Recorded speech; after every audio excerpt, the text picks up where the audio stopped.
In 1965, an elderly gentleman stood on the deck of a freighter in Boston Harbor and wrote this prayer.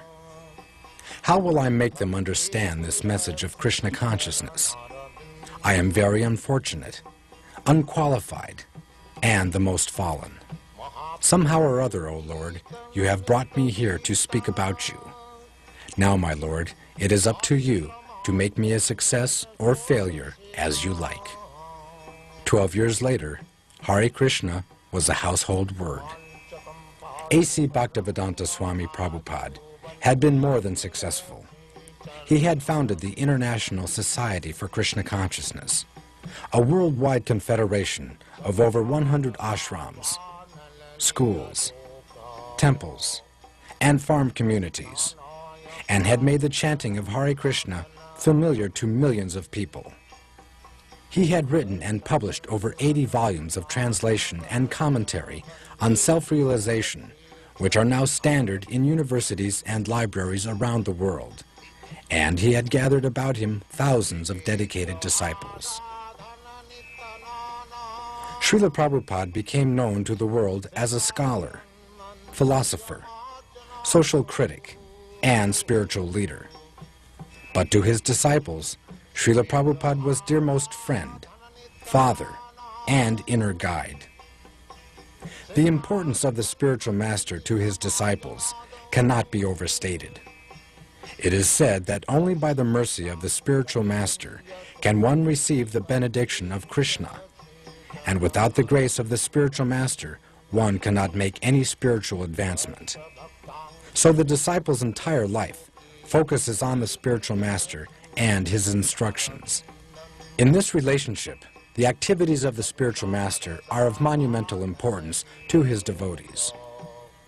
A disciple finds meaning even in the smallest gesture.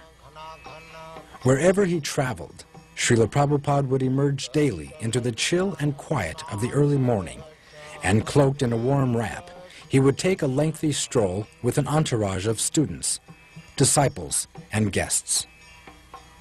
Some mornings would find Srila Prabhupada immersed in contemplation or quiet appreciation of natural scenery.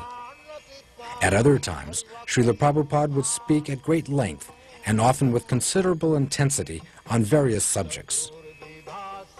During these animated discourses, Srila Prabhupada would turn the profound Vedic philosophy into a practical cutting edge that penetrated every sphere of life and thought. The word acharya means one who teaches by example, and the following unedited footage provides an intimate glimpse into the exemplary life of Srila Prabhupada. To most people, the daily activities of a spiritual master are a mystery, and it is interesting to see how such an important historical figure conducted his everyday affairs. What emerges is an endearing portrait of an authentic spiritual personality.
Is that escaping, or it is intelligent?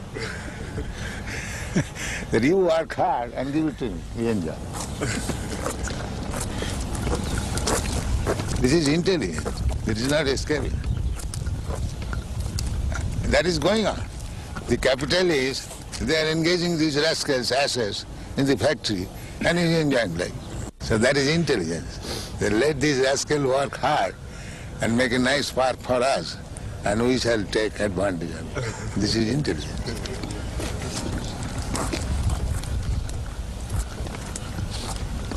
And it is called Ajagar Vritti. Ajagar Vritti, Ajagar means the big snake is called Ajagar. So these mouse, they make hole and want to live there. And the comfortable living, in the meantime the Ajagar comes, he eats that mouse and lives comfortably. So our is Ajagar Vritti. You work for the whole to live comfortably, but we take possession of the house and live comfortably.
Yashodanandana Brajajana Ranjana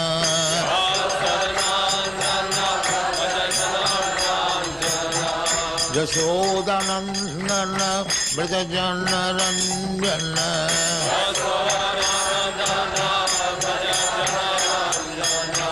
Jamuna Tira Banachari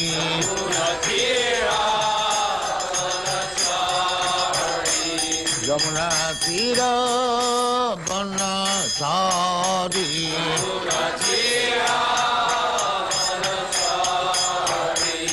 Jaya Radha Madhava Kunja Bihari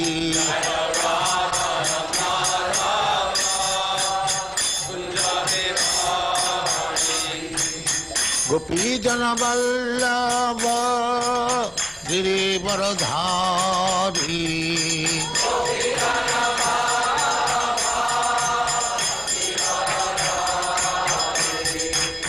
Gopi Jana Vallabha Giri Varadhari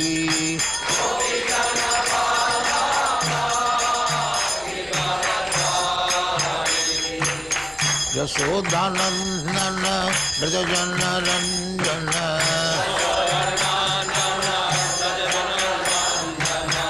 Yashodanandana Brajajana Ranjana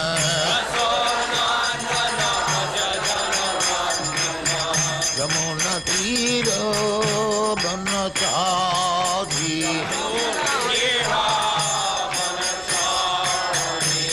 Yamuna Tira Banachari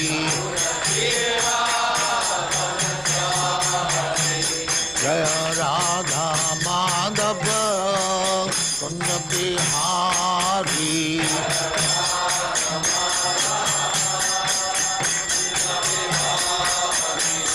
Jaya Radha Madhava Kunja Bihari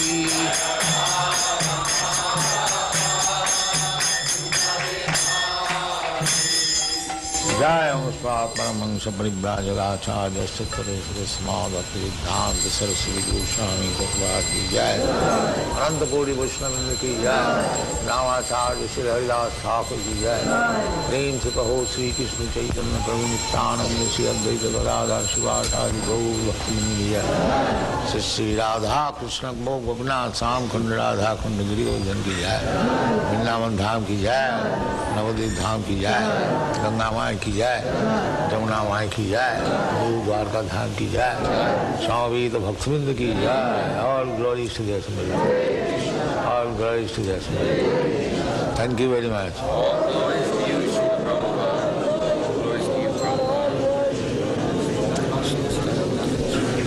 ओम नमो भगवते वासुदेवाय। ओम नमो भगवते वासुदेवाय।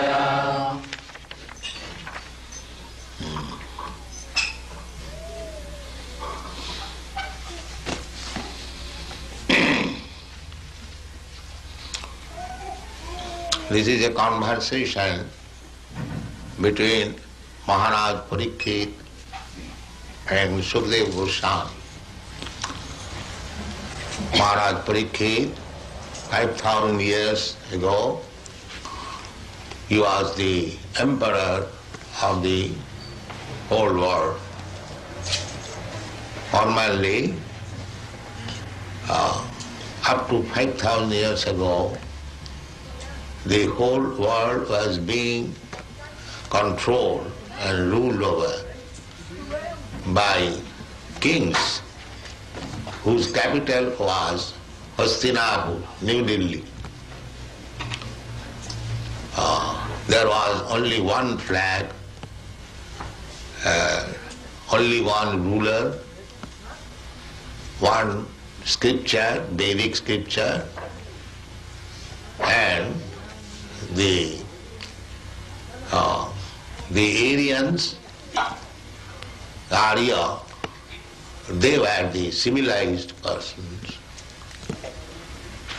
You, Europeans, Americans, you are also Aryans, Indo-European stock. Maharaj Tejasi, grandson of Maharaj Parikshit, he gave to his two sons the portion of Eastern Europe, Greek and Roman. That is the history. Mahabharata. Mahabharata means great India. So, there was no different religion, one religion, Vedic religion. Vedic religion means to accept the Supreme Personality of Godhead as the Supreme Person, Absolute Truth. This is Vedic religion. Those who have read Bhagavad Gita, it is said there in the 15th chapter, Vedaishta sarvai ahamiva vedyam. Vedic knowledge means to understand God. This is Vedic. Later on, with the progress of Kali Yuga, Kali Yuga means the dark age or the sinful age, or the age for argument, unnecessary talks and fight. This is called Kali Yuga. That is going on. Since the last 5,000 years, the Kali Yuga has begun, and the beginning of Kali Yuga was cow slaughtering. So, at the present moment, practically there is no Brahmin, no Kshatriya, no Vaishya, only Shudras, fourth class men. So you cannot expect any happiness guided by the fourth class men. That is not possible. Therefore, throughout the whole world, there is chaotic condition. Nobody is happy. So, this is essential that the human society must be divided into 4 divisions. The Brahmin class means the first class ideal man, so that by the seeing their character, their behavior, others will try to follow. Jad jad acharati shrestha. So this Krishna consciousness movement means we are trying to create some first class man. This is Krishna consciousness, this movement. So, therefore, we have got these rules and regulations. No illicit sex, no meat eating, no intoxication, no gambling. This is the preliminary qualification of a first class man.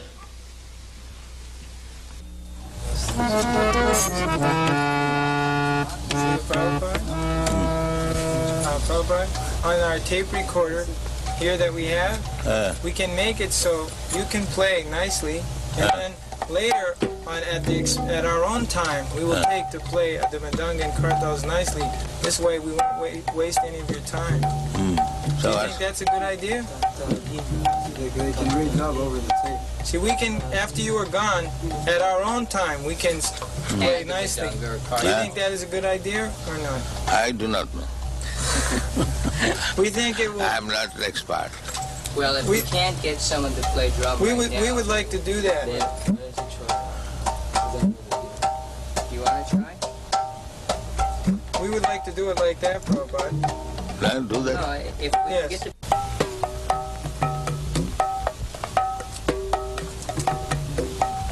Gudange don't do tea pada.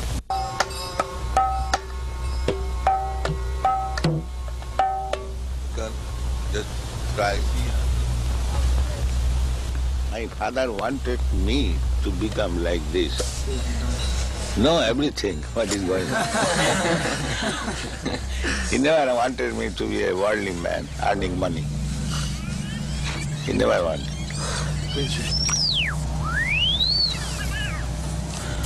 There was some arrangement for my going to England after my college education to become barrister. My father refused. No, my son is not going to be a mleccha.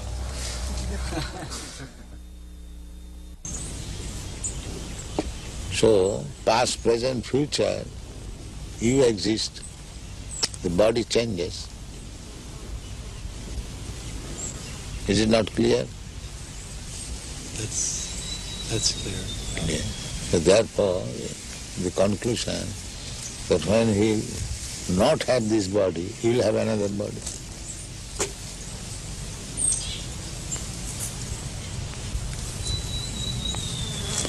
You are sitting here.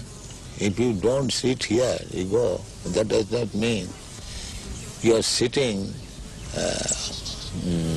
opportunity is lost. You are sitting here, you sit somewhere. Similarly, the change of body is going on. Therefore, the conclusion is that after you give up this body, you will have another body, as you have already done. What is the difficulty to understand? The seeming difficulty is that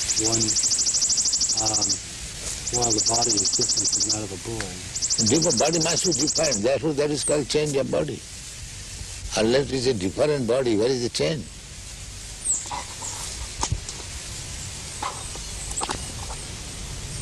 The memory is there, the boy, and or the spirit is there.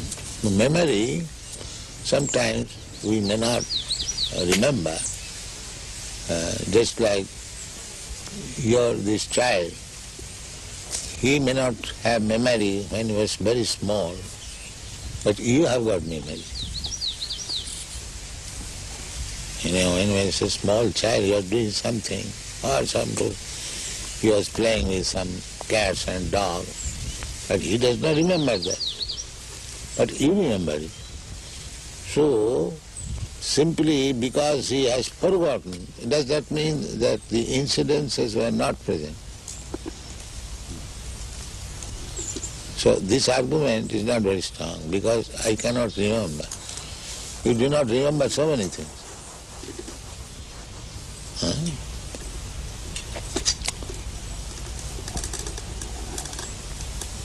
But the fact is this, that you are changing from this body to this body to this body. Therefore the conclusion should be, after this body I will accept another body. And that's the fact.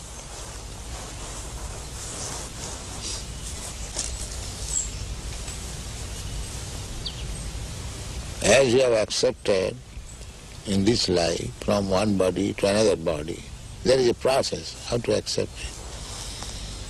Similarly, under the same process, you accept another body when this body is no longer useful. Just like at night, you give up this body, you take your subtle body and you go somewhere. You are sleeping in your room, but you are working in a different place. Don't you do that? Mm-hmm. So, because this body is still useful, therefore you come to back again this body, and in the morning you wake up with this body.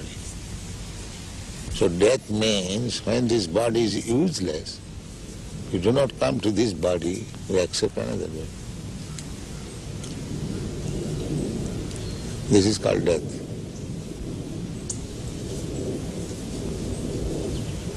That subtle body takes you from this body to the womb of another mother by nature's direction, that this soul shall get this kind of body.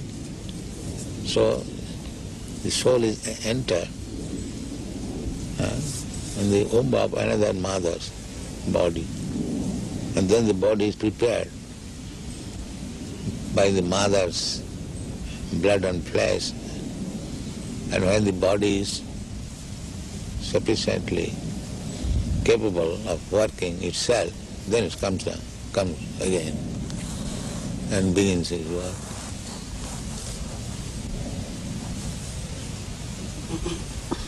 This is birth and death. The soul is eternal. Therefore, a sober man should think, why should I change my body? Why this trouble I shall take? That is human sense. If I am eternal, why not my eternal body? Eternal existence, why shall I die?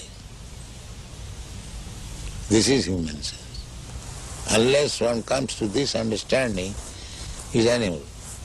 Because animal, by nature's law, is going on. He does not know.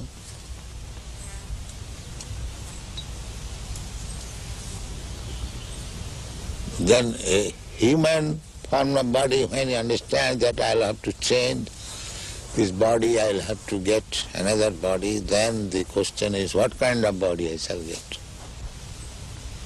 That is human intelligence. By nature's way, we are getting body, but that is on the selection of the nature according to my work. If I work like animal, I get animal body. If I work as demigod, I get demigod body. If I act as trees, then you get tree body. If you acted like dog, you get dog's body. Nature's way.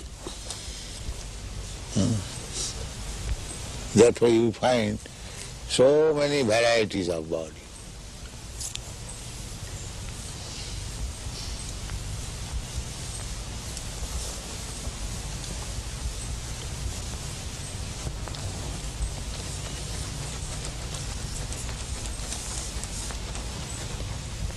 This philosophy does not appeal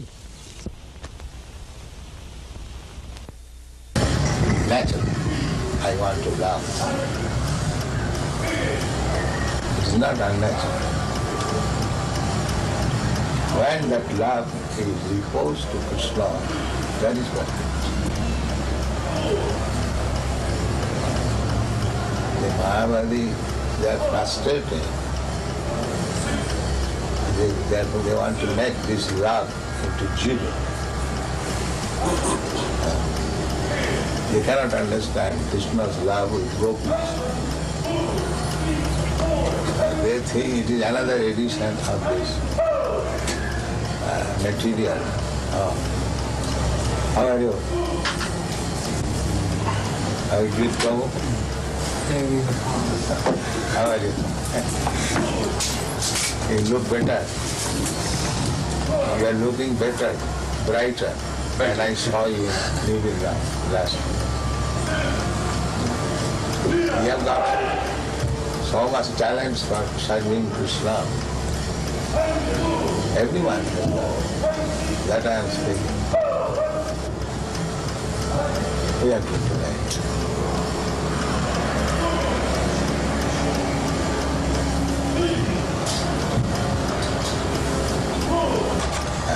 So that modern man can understand.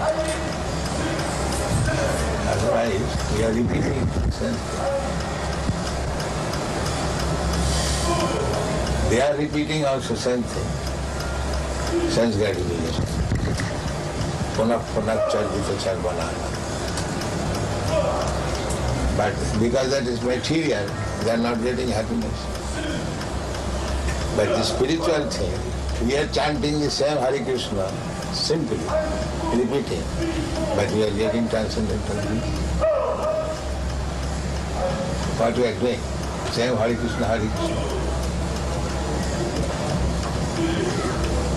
So, process is the same, the subject matter is different.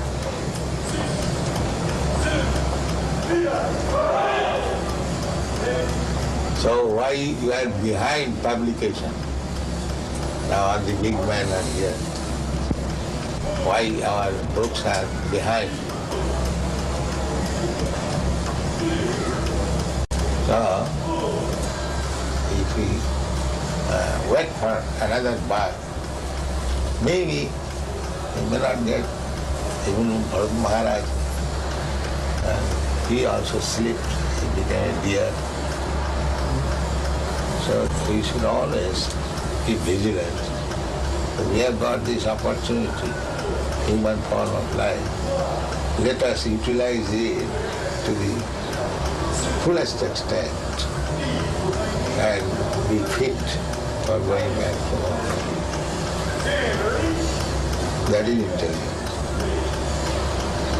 Not that, all right, I suggest again chance next month. That is not very good policy. Turnam.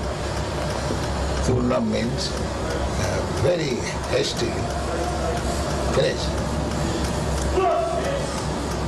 Turnam jateta anumukta pasita yavat.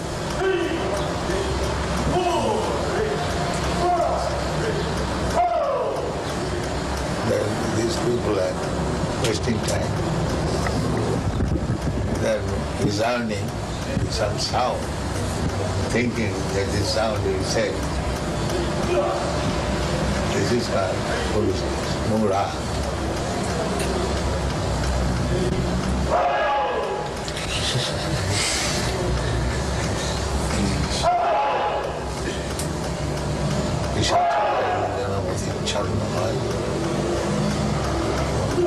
Ask them that why you are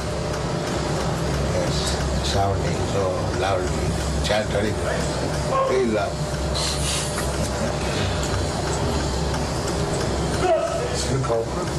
What did Bhaktivinoda Thakur mean when he said, I'm going my work unfinished? And Bhaktivinoda Thakur stated that he was leaving this planet with his work unfinished. Let us finish. We are descendants of Bhaktivinoda Thakur. We kept unfinished so that we shall get the chance to finish it. That is his mercy. He could have finished immediately. He He's Vaishnava. He's all part.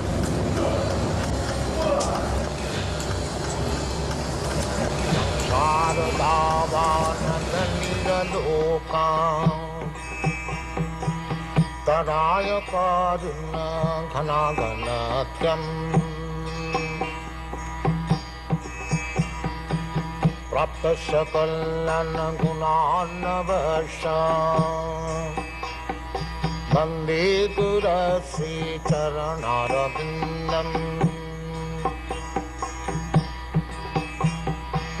Mahaprabhu Kirtana Nitya Gita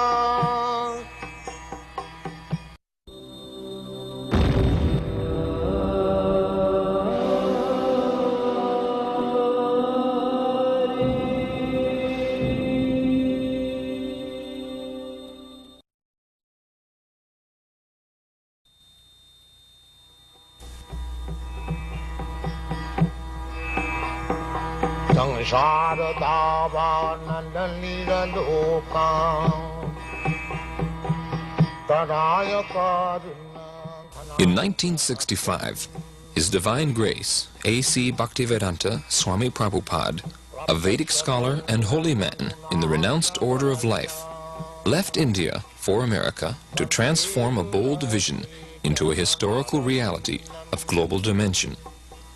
To fulfill the desire of generations of Indian saints who wished to see India's timeless spiritual culture benefit the entire world, Srila Prabhupada left India and sailed to the United States.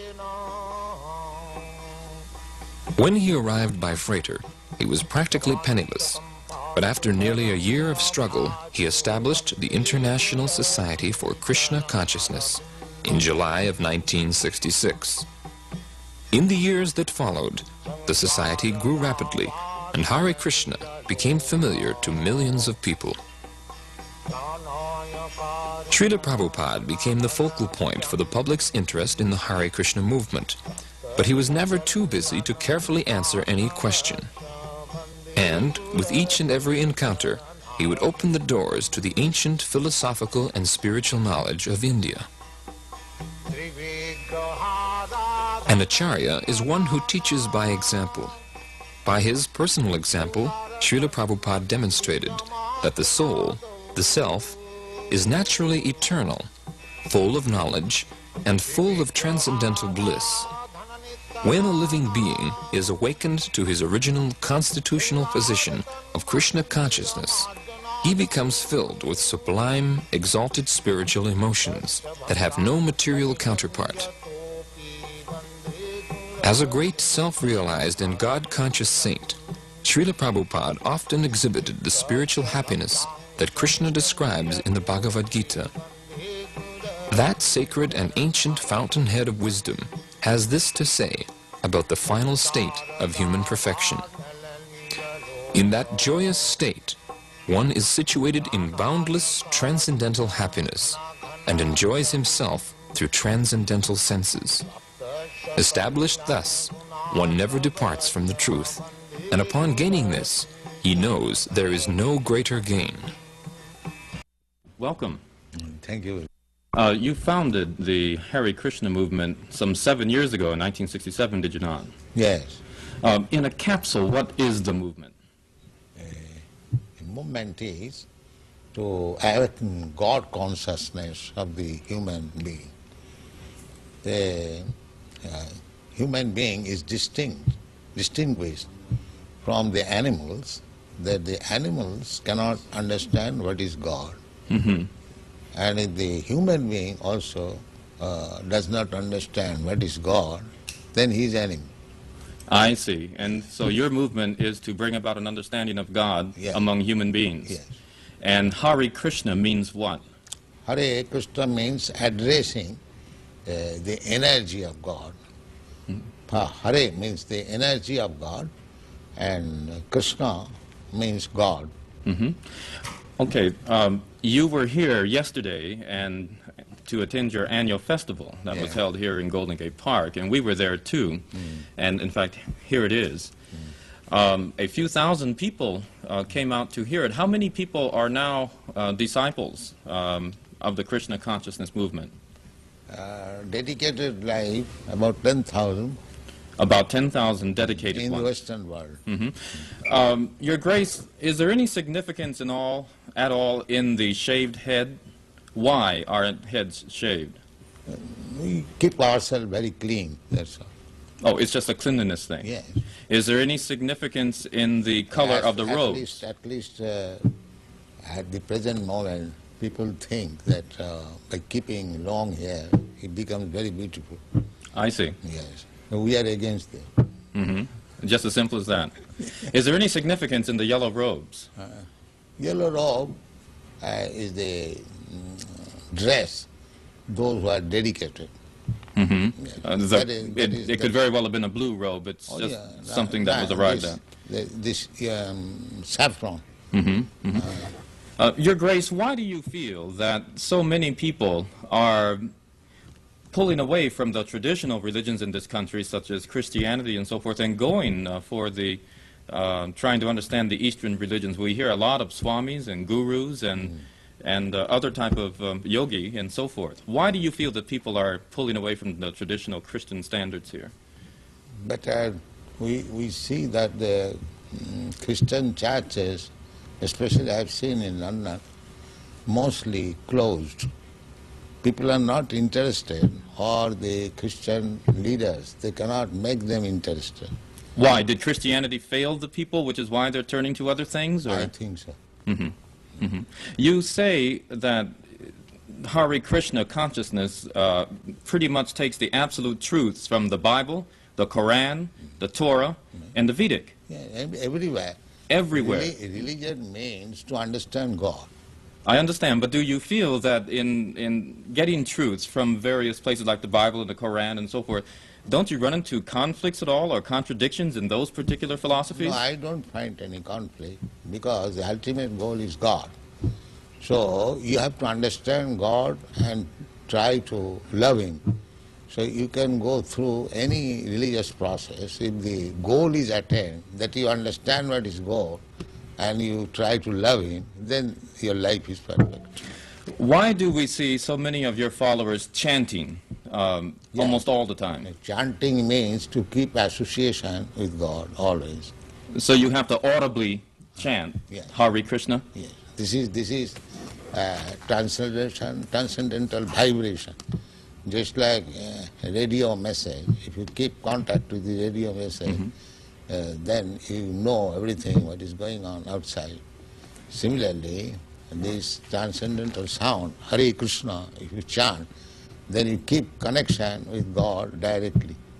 Thank you very much, Your Divine Grace. It's been our privilege to talk with you and to meet you. Thank you. And hope that we can see you again when you return. Hare Krishna. We'll be back with more news in just a moment.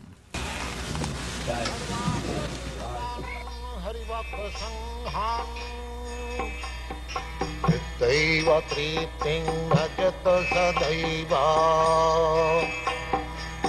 Daiva triting bhajat sadaiva Vande Gurasi Charanarabindam Vande Gurasi Charanarabindam. Very much happy because these American boys are helping me.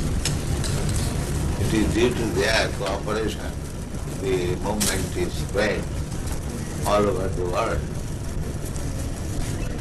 Where will you go from here? In America, what is the date where I entered? In Hawaii? She's asking where you will go after Dallas. Where will you visit? Oh, from Dallas, I will go to New Virginia. West Virginia. West Virginia? From there, I shall go to London. Are you pleased with the Krishna movement in the United States? Do you think it's growing? What do you think? I think it is. And this pleases you. It is growing very fast. Do you Not think... only growing, but growing very fast. And the flowers of your country, the young generation, they are taking it very seriously. These boys, these girls, they are taking it very seriously. Do you think that the children you see here will carry on? We are creating another generation, Krishna conscious. So it will continue. What does Krishna offer that some of the other religious beliefs of the world? Krishna is God. So other religion who follow God consciousness, so there is no difference. It may be different some name, but religion means God consciousness. Without God consciousness, there is no religion. And what does worshiping in your way, is it any better than worshiping in another way? Is it a more direct contact with Krishna? Well, every way is nice, provided the followers are nice. Unfortunately, the principles are not followed. Just like in Christian religion, it is said, thou shalt not kill. But killing is very good thing here in the Christian world.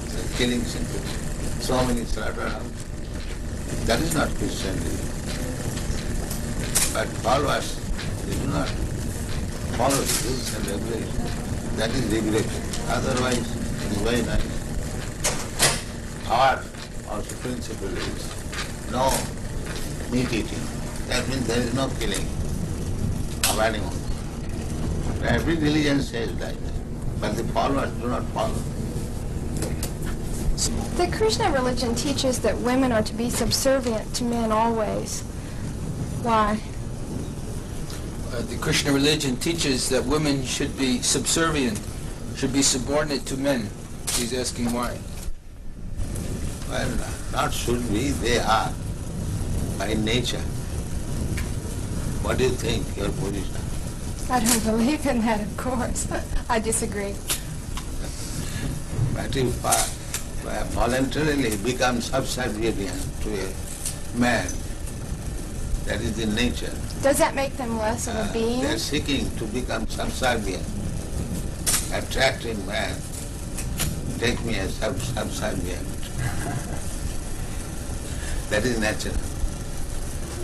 Even psychologically, it is analyzed that the brain of man is up, they have seen up to 64 ounces, whereas the brain of woman, they have not found more than 36 ounces. But women live longer than men.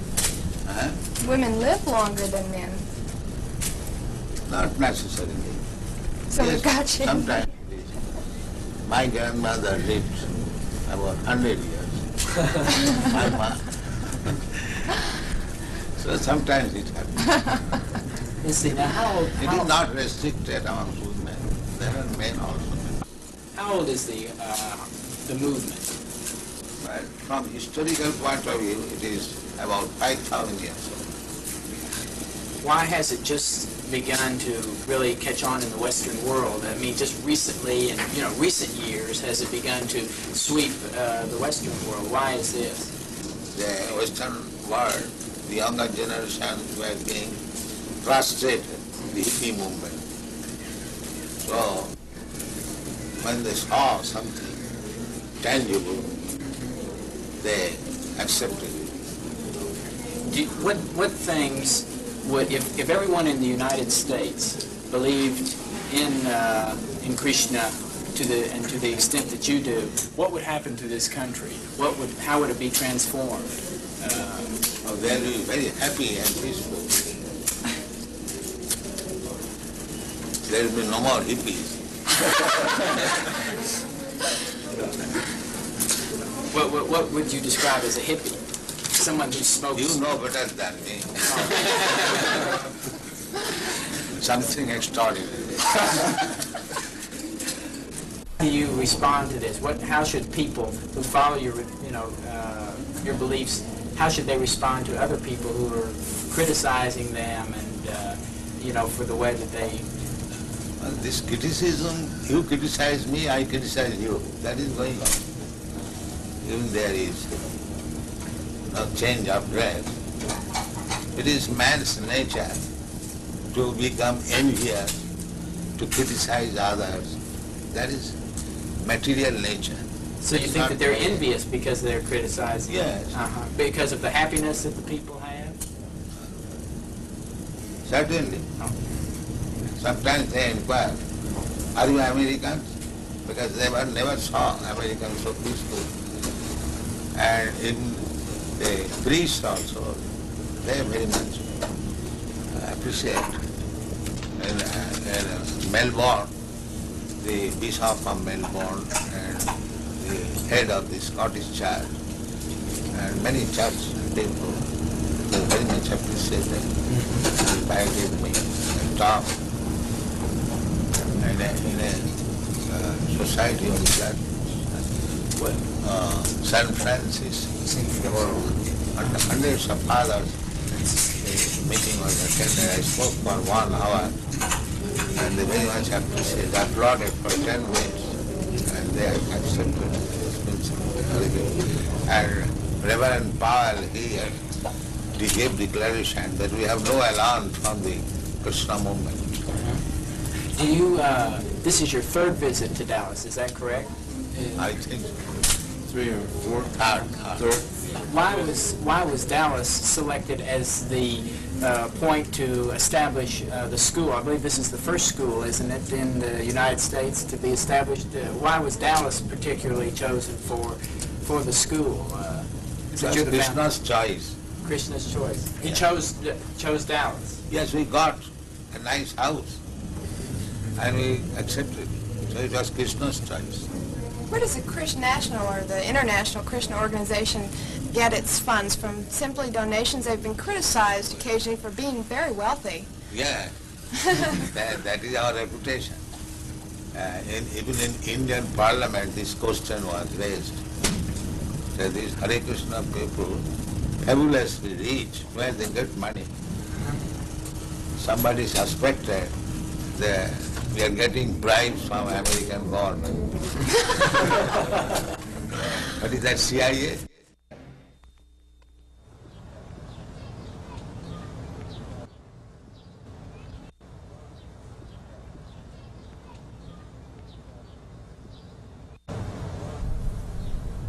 So if you are theologians, then you must know what is God and abide by God.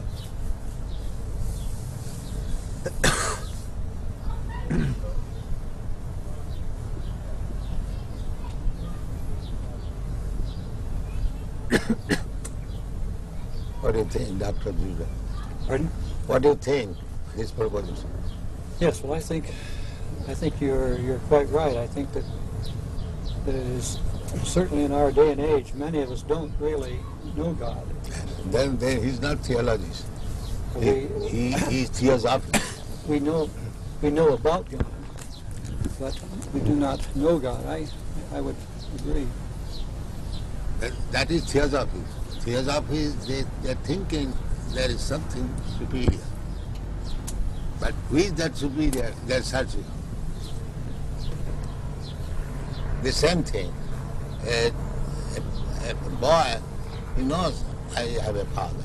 But who is my father? I don't know. But that you have to ask his father. Alone he cannot understand.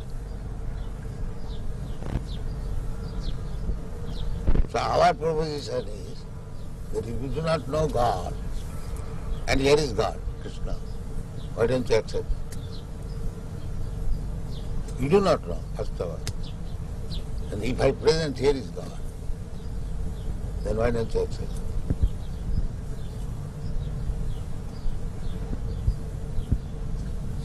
What is the answer?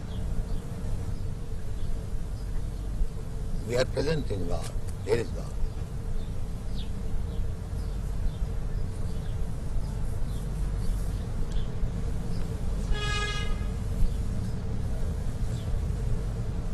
And big acharyas have accepted.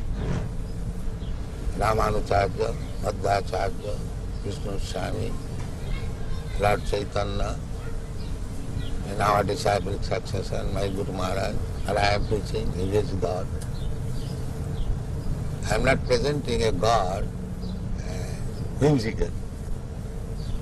I am presenting a God, he is recognized. So why don't you accept? What is the difficulty?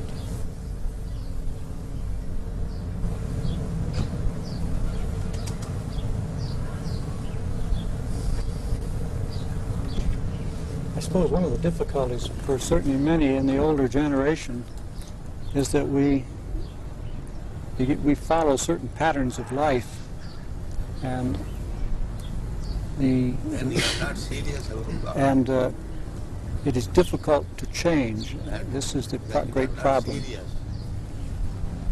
Therefore Krishna said, Sarvadharman parityajya mamekam sat. You have to give up. That's right.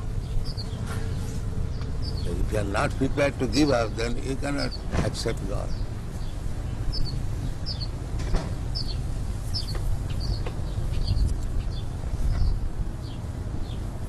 I think you're being a little unfair to Dr. Crossley. I think what you say is true, that it's the most important thing we can do is to seek and know God. But I don't think it's right to say that it's a bad thing to study how other people or how man has... I don't say bad thing. Yeah. I say if you are serious about God, now here is God. That's what a university in part is for, to study about how people have thought on different matters. I would say if you are seeking after something, if you get that something, why don't you accept?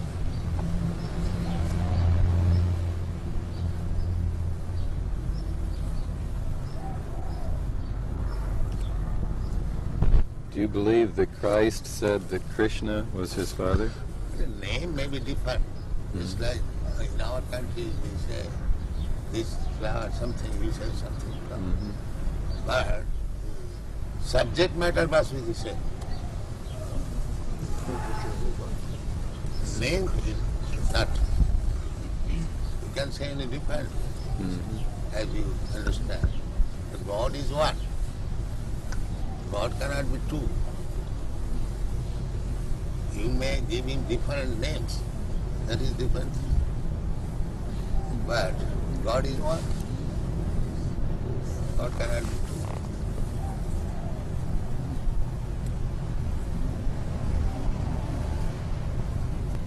two. You pay tax to the government, and the tax is distributed in so many departments. So it is not your business to go every department and pay tax. Pay to the treasury of the government, it will be distributed. This is intelligence. And if you say that why shall I pay to the treasury house? I shall pay this department, that department, that department, that department. You can go on, but it will never be sufficient. Neither complete. So you may love humanity, but because you do not love Krishna, therefore do not love the cows, you send them later on.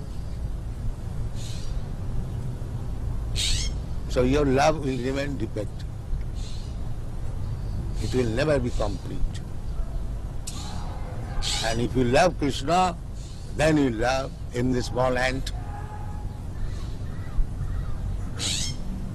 You're not interested in to kill even an ant. That is real love. I agree with you that we love very badly and we slaughter the animals. So badly love is not love. But is the converse true, that we chant very well and that we can love Krishna even when we cannot love our fellow people? You are chanting, you are also working. It is not that. You are simply sitting down and chanting. Because you are chanting, therefore you are loving everyone. That's a fact. These Hare Krishna chanters, they never agree to kill any animal, even a plant, because they know everything is part and parcel of God. Why unnecessarily one should be killed?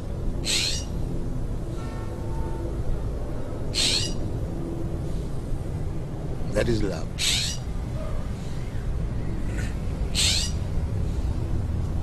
Love means never killing?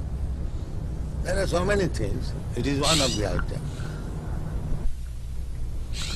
Yes, that is one. Do you kill your own son? Why? Because you love him.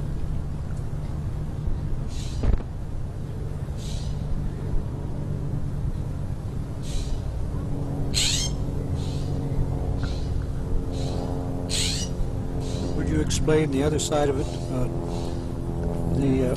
The fact that, of course, the Bhagavad Gita has its setting on a battlefield in which Krishna enjoins Arjuna. That killing and poor animal who is supplying milk, you are drinking milk, your mother, and you are killing. This killing and that killing is not the same thing.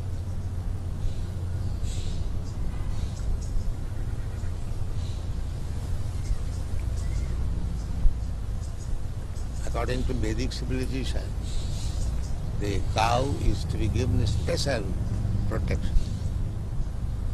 Why? It is recommended for the cow. It does not say of other animals. Srila Prabhupada, you are aware that they advanced the argument of mesmerization against chanting. That's good. That's good. If you can mesmerize, that is, Dr. Judas admitted that you can mesmerize the drug-addicted hippies and engage them in understanding Krishna. It's a great achievement. Yes. It's not mesmerization. Whatever it may be. Dr. Judas admitted.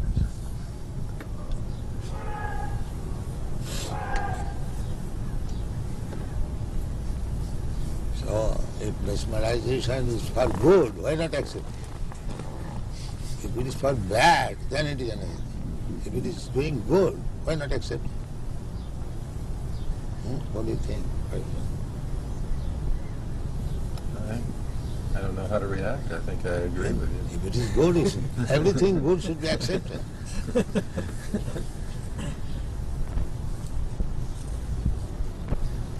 No problem. I keep wondering how you're so sure you know what good is, particularly when it comes to war. I would be a little more worried, I think, that... what is that word? Well, when you were telling that sometimes war is necessary, I should think that it's important to know how to decide when... Well, necessary means you cannot expect in this material world all saintly persons. There are bad elements. So if a bad element comes to attack you, is it not your duty to fight and protect? So it just may be, though, that mine are the bad elements, and I keep thinking that other people are the bad elements. Yeah. That's right. Even God has got this discrimination. He says, Paritranaya sadhunam vinasaya cha duskritam. There are bad elements. In God's mind there is good element, bad element. So we are part and parcel of God. We must have also the same sentiment. We cannot avoid it. The body is not divided. Yeah. He's saying that when we say everything is part of God, the body is an exception. He says the body then is an exception. The body is not part of God? No, why? Body is also part. Yes, the body is also part. Yeah, that's it. Maya Shakti. Yeah, it is another energy. I see. Inferior energy. Inferior energy. Everything is God's energy. The body is also God's energy. The best use of the body is God's energy should be utilized for God. Then it is body is spiritualized. Body is also God's energy. And if it is engaged in God's service, then the body is no more bad bargain. It is a good bargain.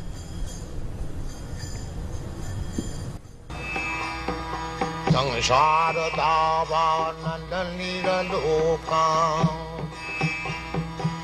Taraya karuna ghanaganatyam Prapta sakalana gunana vasha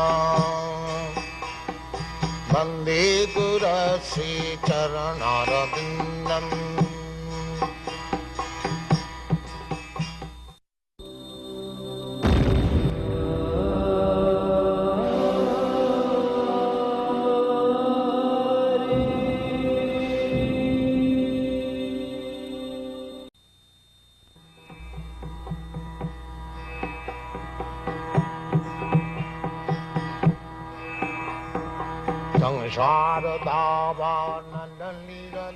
For a dedicated follower of the Vaishnava religious tradition, Vrindavan, India is the most sacred place on earth. In 1965, His Divine Grace A.C. Bhaktivedanta Swami Prabhupada left the holy city of Vrindavan to deliver the message of Krishna consciousness to the Western countries. At the request of his spiritual master, Srila Prabhupada gave up his peaceful and contemplative life there in order to preach the most profound wisdom of ancient India to the rest of the world. No one could have imagined that in a few short years, Srila Prabhupada would have created a revolution in spiritual consciousness and become the Acharya, the spiritual teacher to so many people. He had founded the International Society for Krishna Consciousness, a worldwide confederation of over 100 ashrams, schools, temples, and farm communities, and had made the chanting of Hare Krishna familiar to millions of people. And he had written and published over 80 volumes of translation and commentary on self-realization, which are now standard in universities and libraries around the world. Srila Prabhupada circled the globe 11 times between 1966 and 1977, and he met countless political, social, and religious leaders in scores of countries on every continent. He would speak at great length, and often with considerable intensity on various subjects. During these discourses, Srila Prabhupada would turn the profound Vedic philosophy into a practical cutting edge that penetrated every sphere of life and thought. Srila Prabhupada taught that there can be no real peace or brotherhood in human society as long as we are murdering our brothers, the animals. Nature's laws of karma, action and reaction, ensure that violence is repaid with violence. In other words, as you sow, so shall you reap. Srila Prabhupada's views were always persuasive because they rested on systematic logic and sound philosophy. He once said, "Philosophy without religion is mental speculation, and religion without philosophy is sentimentality."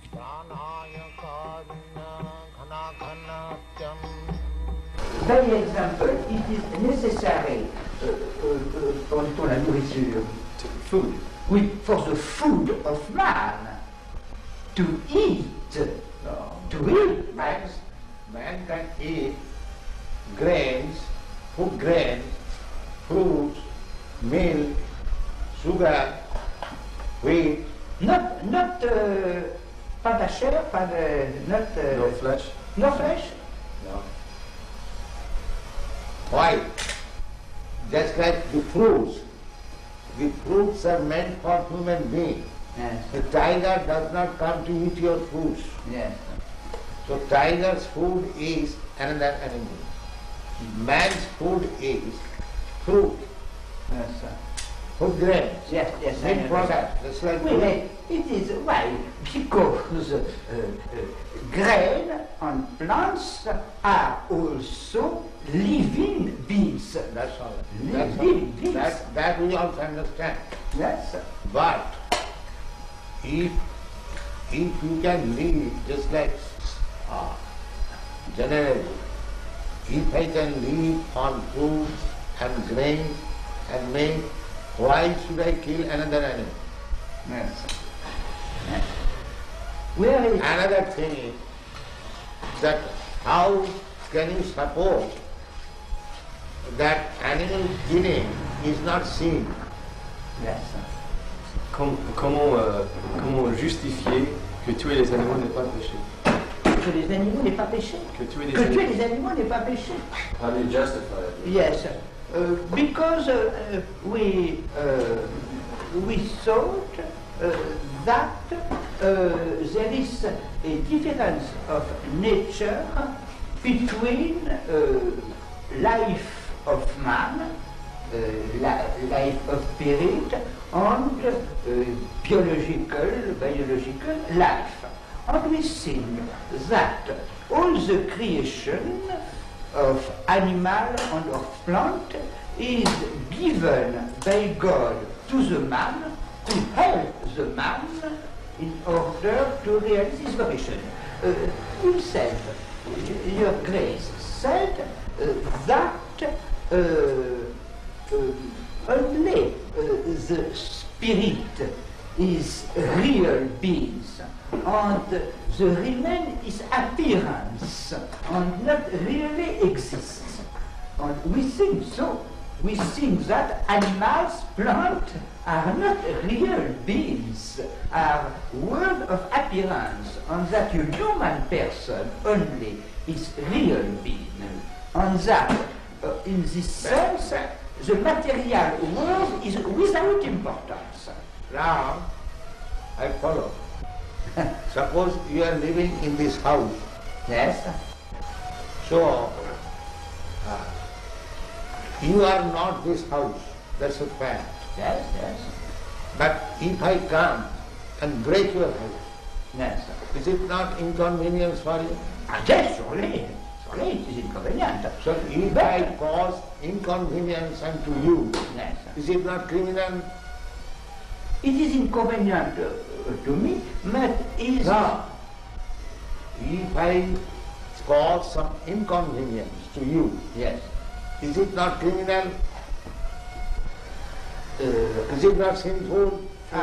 I think if there is a serious reason, it is not the destruction of the spiritual man itself. By example, it is perfectly possible to use of the reality of the material world, of the natural world, to the valuable finality of human vocation. We think that the question is a question of motivation. It could exist bad reason to kill an animal. But if the killing of animal is to give food to children, men, women, oui, ont faim, qui ont faim. Actually. Hungry. You are hungry, it is legitimate. We have, it is difficult to admit that in India, comment dit-on, les vaches. The cows. Oui, cows. It is not permitted to kill a cow to give to children who are hungry from any other consideration. Cow's milk we drink. Yes. That was his mother. Yes. Is it not? Elle dit qu'on boit le lait des vaches, et donc elle est notre mère, n'est-ce pas? Oui, yes, surely. But according to yes, Vedic version, yes, we have got 7 mothers. Ado Mata, the original mother. Yes.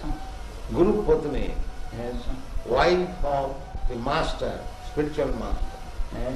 Can you understand? Et il dit que selon la vision védique, il existe 7 mères pour la femelle. D'abord, la mère maternelle, naturelle. Adu Mata Guru Patni, Brahmani, the wife of the priest. Deuxièmement, Rajapatnika, the wife of king, the queen. 4. Adu Mata Guru Patni, Brahmani, Rajapatnika. Dhenu means cow. Yes. Dhenu Dhatri means nurse.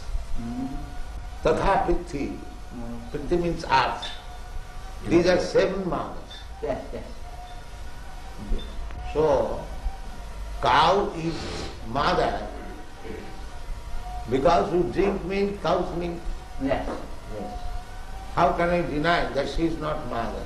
Yes. So how we can support killing of mother? Yes, it is a motive, but we see that therefore in India those who are meat eaters, they are advised, that is also under restriction, advised to kill some lower animals, like goats, even up to buffalo. But cow killing is the greatest sin. Yes. I know this. I know this. It is for us, a difficulty. Yes, because cow is mother. Yes, it is such. You take the milk from the mother. Yes. And so when she is old, she cannot give you milk. Therefore she should be killed. Yes. Is that very good proposal? Est-ce que c'est une bonne proposition que quand la vache devient trop vieille pour donner du lait, on la tue? Oui. He says yes. He says yes, it is a good proposition. If the men are hungry, it is the life of men is more important than the life of cow. Therefore, because we are propagating this Krishna consciousness, yes, we ask people to not to eat meat, any kind. Yes.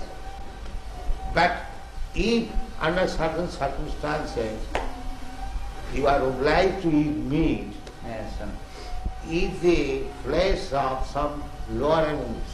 Yes. Don't kill cows. It is the greatest sin. Yes. And so long one will be sinful, he will not be able to understand what is God. Yes. But human being, main business is to understand God. Yes. And to love Him. Yes.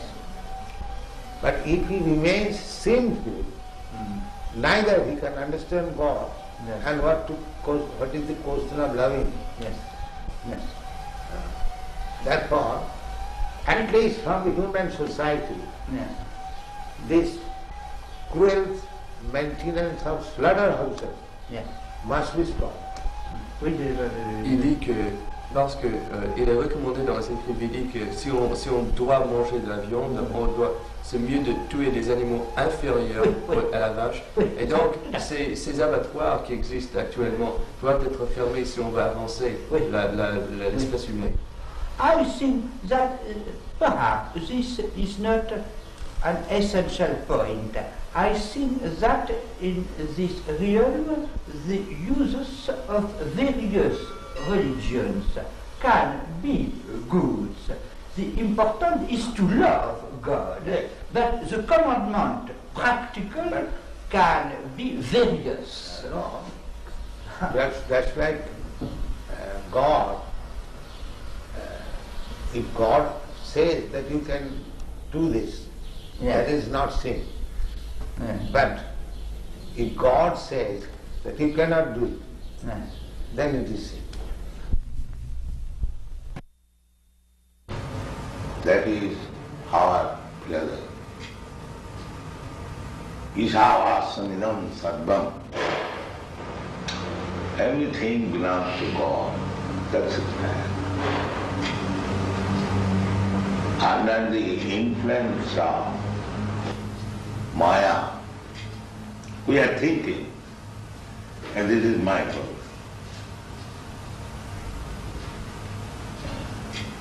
Just like, suppose this cushion where from the wood has come. Has anybody produced wood? Who has produced? It is God's property. Is it not? You are a barrister, you can judge better. That was the argument he used. No, it wasn't about like that. Originally everything belongs to God. So why you are claiming it is my fault? One must know the property is Father. That is the real knowledge. Now, whatever Father has given me, I use it. Why shall I encroach upon my other brother, which he has got from his father? This is good sense. Why shall I fight with my other brother? My father has given him this property to him, so let him use that. And whatever he has given me, let me use it. Why shall I encroach upon his property? I can understand. I'm sorry. I can understand when you say don't encroach on other people's property. And I think if I understand you correctly, what you're saying is that if you have something, your father has given you something, and someone else wants to use it, well, let him. I can understand that, but don't you get to the stage, or can't you get to the stage at times, that for some reason or other, you don't want him to use it? We are believing that everything belongs to God.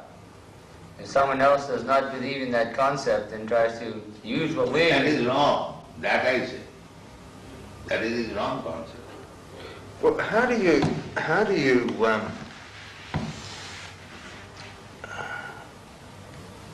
reconcile, or how do you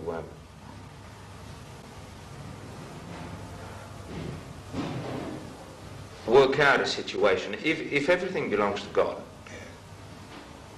we have to run society. But you don't forget that everything belongs to God. Because you have to run society, it does not mean that you forget the real thing.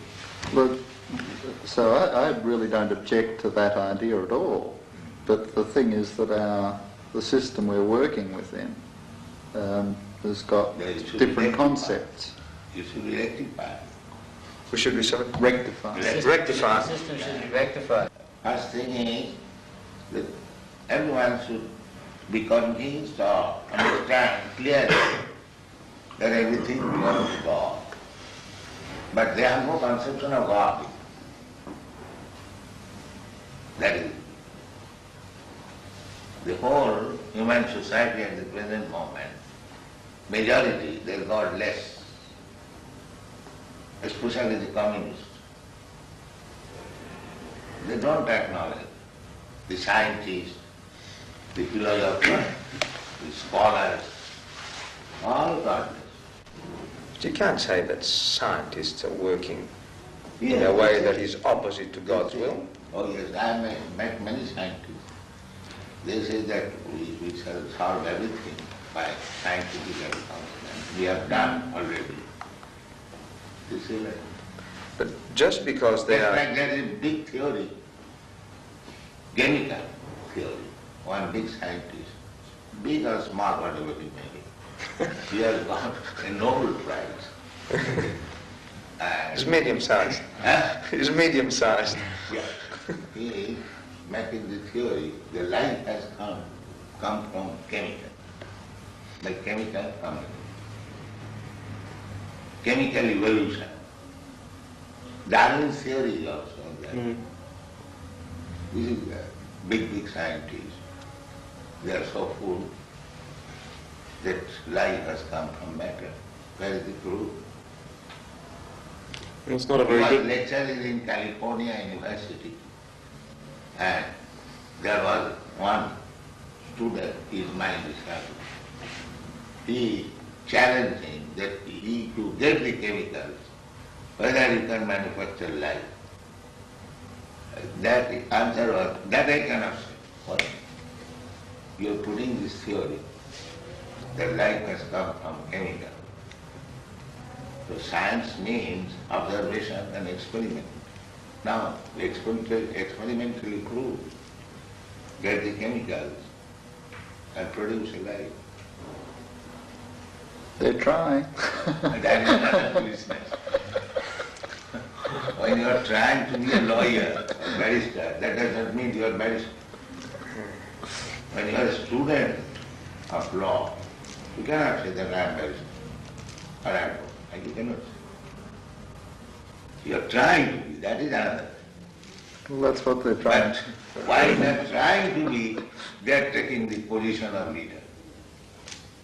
That is the misleading. That is described in the Srimad Bhagavatam. Andhadatham dhairupuniyama.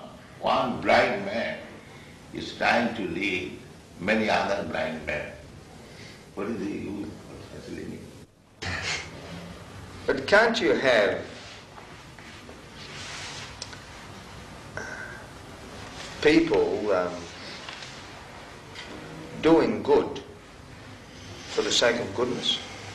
He does not know what is good. But there are certain things. That's why I say blind. There are certain things which intrinsically are good. Real goodness is to understand God. That is real good. But there are certain things that you don't, that are good, that you can accept as being good, just by themselves. You see an old lady who gets run over by a car. You go and help her. Now, there are certain things that are good by themselves, I think, and that people will react and do the good thing, even though they mightn't have any concept of God. No. Unless you have got the real platform, how you can do good? Just like our Mother Maharaj was realized to you, they have done some good in legal affairs. But unless you are a lawyer, legal man, how can you do it? You have a mind to good, to do good. But if you are not a lawyer, how could you do it? But there would be a lot of lawyers that do good without God. I am talking of yourself. If one does not know what is good, then how will do good? The first business is that he must know what is good. Then he can do something good. Otherwise, what is the use of jumping like monkey? So therefore, anyone who is posing himself as leader to do good to the society, he must know first of all what is good. But you should see whether you are successful. And what is the standard of success? The standard of success is whether you have pleased God. You read this? What is it? Ata pungbi dijasreshta.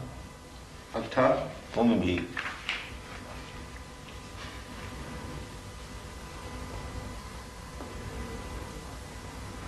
Ata pumbir dvijasreshta. Another one.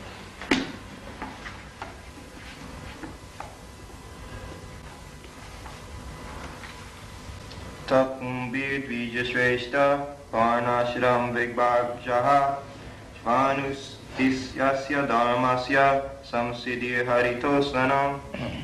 O best among the twice-born, it is therefore concluded that the highest perfection one can achieve by discharging his prescribed duties, dharma, according to caste divisions and order of life, is to please the Lord, Hare.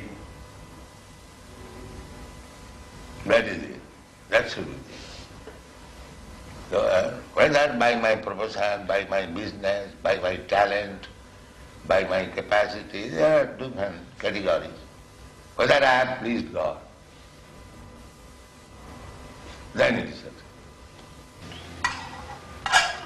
India is still, if one has a very good garden and flowers, if somebody goes, sir, I want to take some flowers from your garden for worshipping God. Yes, you can take.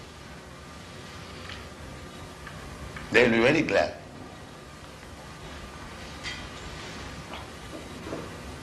This man, his livelihood depended on those flowers, and I think his possessions were more important to him, unfortunately. It's a funny story. There's a funny follow-up to that one, and that is that the flowers were taken from two men that ran nurseries, and we had to go through an appeal finally to get home. But just before the appeal came on, The boys needed a glass house because they've got special plants which you've got outside here. And they didn't know anything about glass houses, so they're driving around.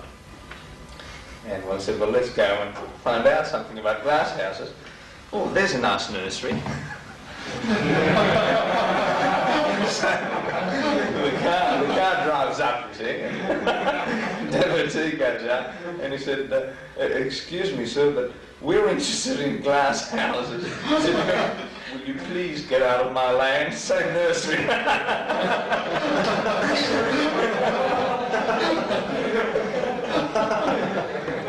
Out of 200 nurseries around the area, he picked that particular one. Jashasti bhakti bhagavati akinchana sarvai gunai tattva samasati sura harama bhaktasya kuto mahadguna manorathena asato dhavati vahi. The meaning is that anyone who is God conscious, devotee, he has got all the good qualities. What we consider as good qualities, he has got.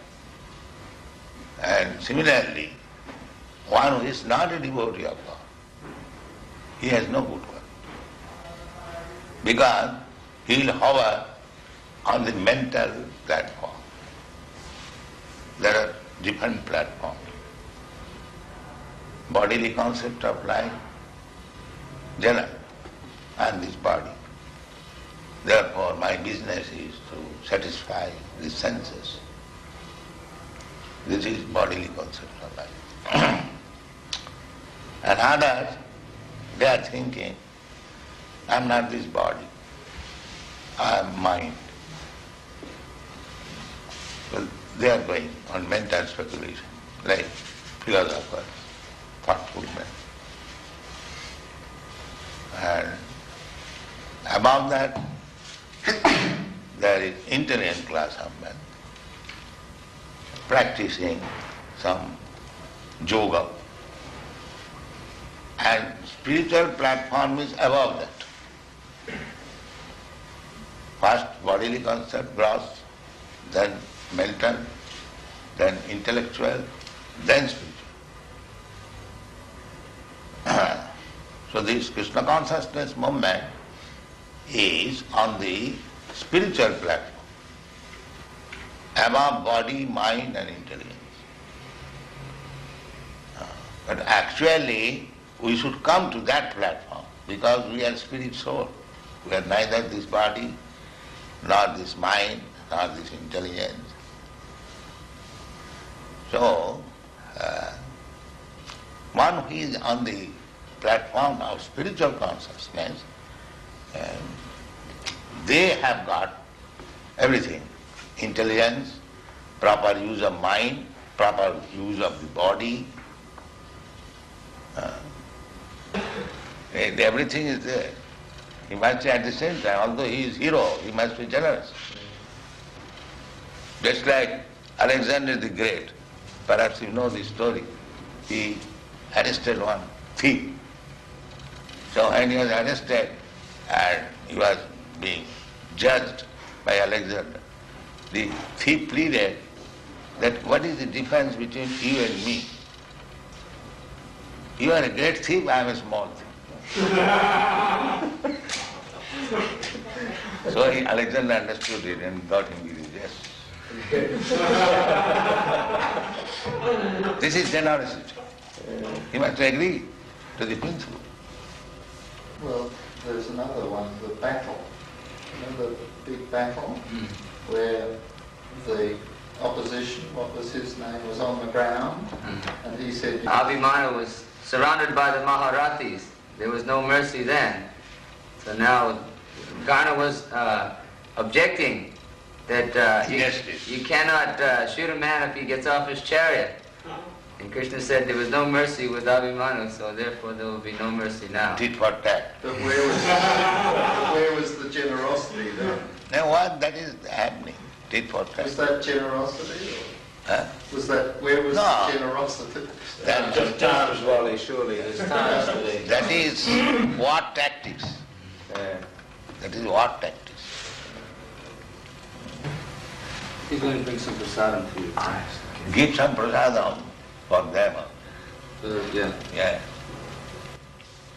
We invited everyone over to Ukasrava's house one night.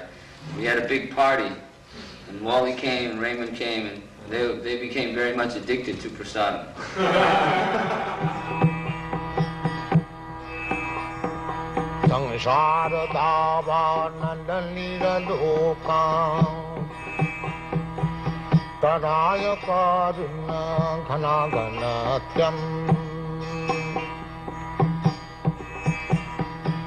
Praptasya kalana gunana vasha Bande Gurasi Charanarabindam.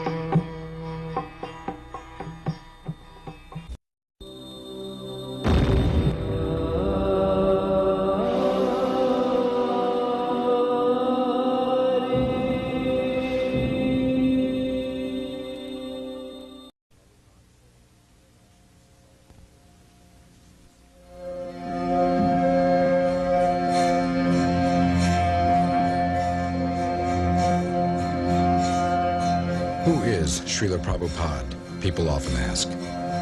At various times, he was known as a scholar, a philosopher, a cultural ambassador, a prolific author, a religious leader, a spiritual teacher, a social critic, and a holy man. He was not one of those modern entrepreneurial gurus who come to the West with slickly packaged, watered-down versions of Eastern spirituality, promising instant well-being to anyone who could spare $50. Srila Prabhupada was rather a true holy man, one who could be called an acharya, which means a spiritual master who teaches by example. After arriving in the United States in 1965 at the age of 69, Srila Prabhupada formed the International Society for Krishna Consciousness, which developed into a worldwide spiritual community with hundreds of ashrams, schools, temples, and farms, and with thousands of dedicated disciples who made Hare Krishna a household word. To have achieved all this in only 12 years was remarkable. But before he passed away from this world in 1977, Srila Prabhupada had also written and published over 80 volumes of translation and commentary on the great spiritual classics of ancient India. His books were welcomed with great critical acclaim by the Western academic community and by scholars from India as well, and they became standard texts in almost every university and library around the world.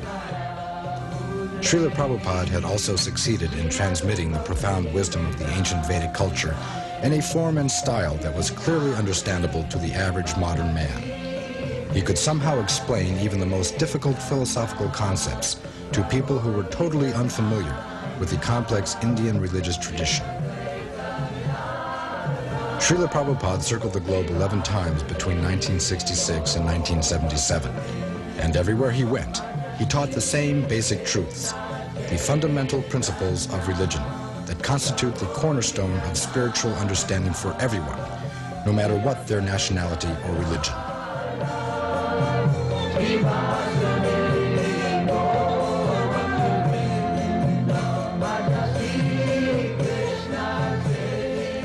Srila Prabhupada was, more than anything, a teacher, a professor emeritus of the science of self-realization. And he was the best kind of teacher, because he always lived up to what he taught.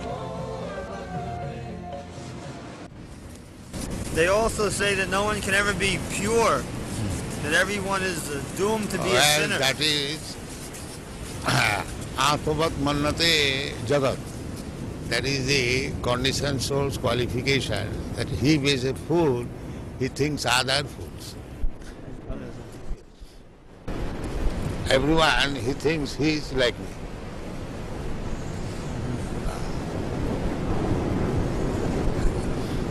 So that is nature.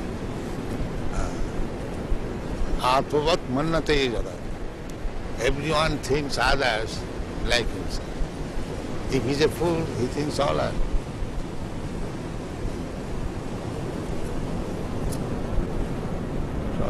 these things are no argument. Nobody has seen God. How do you take the statistics? Can you say like that, any statistics that nobody has? Maybe we have not seen him, one has seen God. That is quite possible because we have not scrutinizingly studied all the men of the world. Yes. Then how we can say nobody has seen? You have not seen the man who has seen him. So the man he will not admit his fault. He will accuse others. Nobody has seen that. Why? You may not have seen, but why you say nobody has seen? You have not seen that person who has seen God. Therefore you say like that.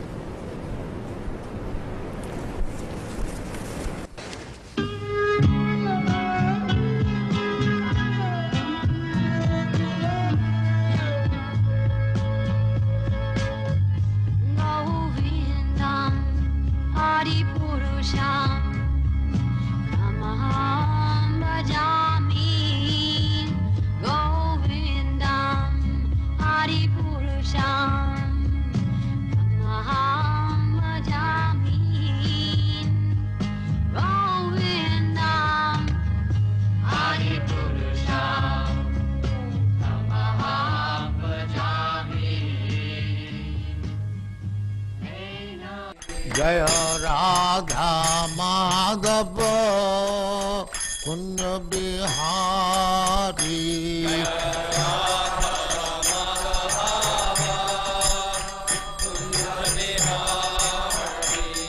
Jaya Radha Madhava Kunja Bihari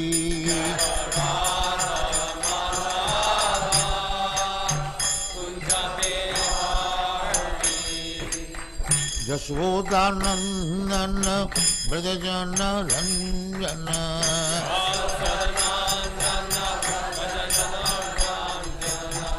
Yashodanandana Brajajana Ranjana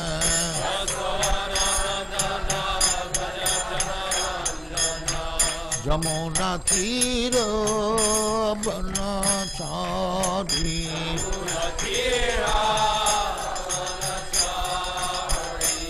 Jamuna Tira Banachari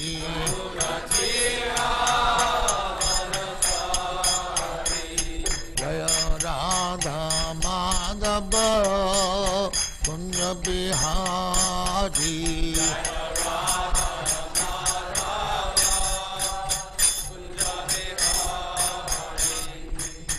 Gopi Jana Vallabha Girivaradhari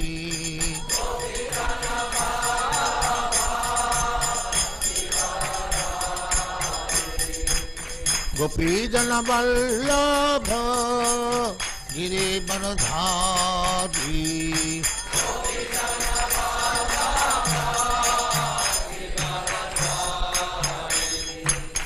Yashodanandana Brajajana Ranjana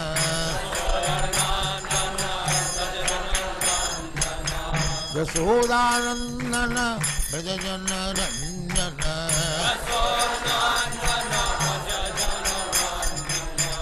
Yamuna Tira Banachari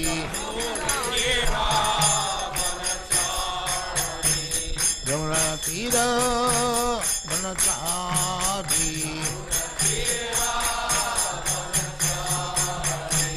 Jaya Radha Madhava Kunja Bihari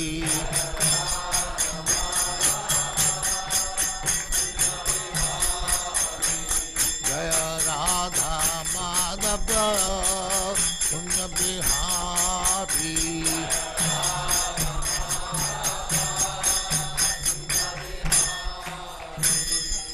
Jaya Paramansa Paribrajagacharya Siddhareshwara Smadhati Dhamma Saraswati Goswami Gopalaki Jaya Anantapuri Vaishnavindra ki Jaya Namacharya Sri Haridas Thakur ki Jaya Prem se kaho Sri Krishna Chaitanya Prabhu Nityananda Sri Advaita Radha Shivasari Gaur Bhakti Sri Sri Radha Krishna Mo Gopinath Sam Khund Radha Khund Giri Odhan Ki Jai, Vrindavan Dham Ki Jai, Navadvip Dham Ki Jai, Ganga Mai Ki Jai, Jamuna Mai Ki Jai, Guru Dwarka Dham Ki Jai, Swami Veda Bhaktivinda Ki Jai. All glories to the Assembly.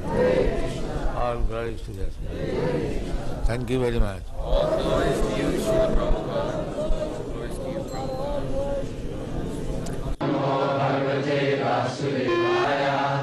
Om Namo Bhagavate Vasudevaya. Om Namo Bhagavate Vasudevaya.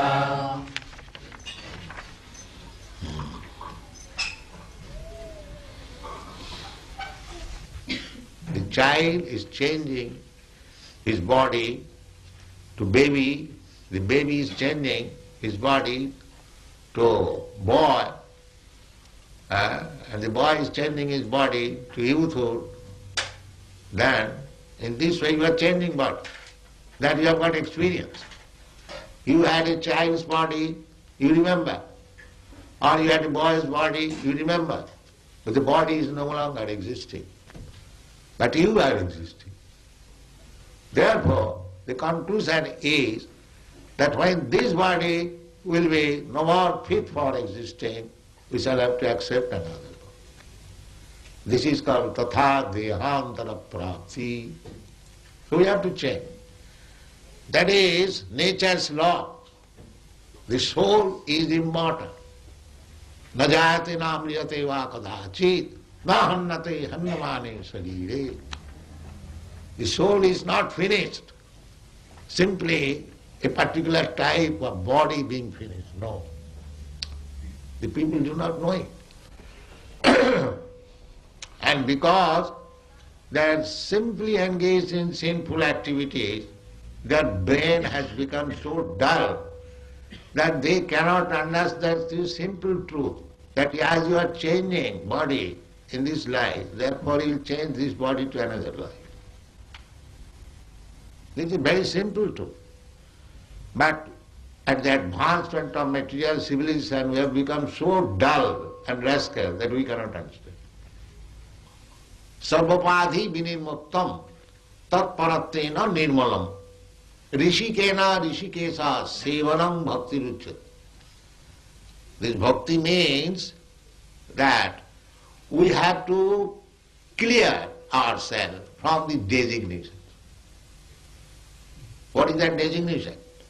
Everyone is thinking, I am American, I am Indian, I am European, I am Australian, I am cat, I am dog, I am this, I am that, body.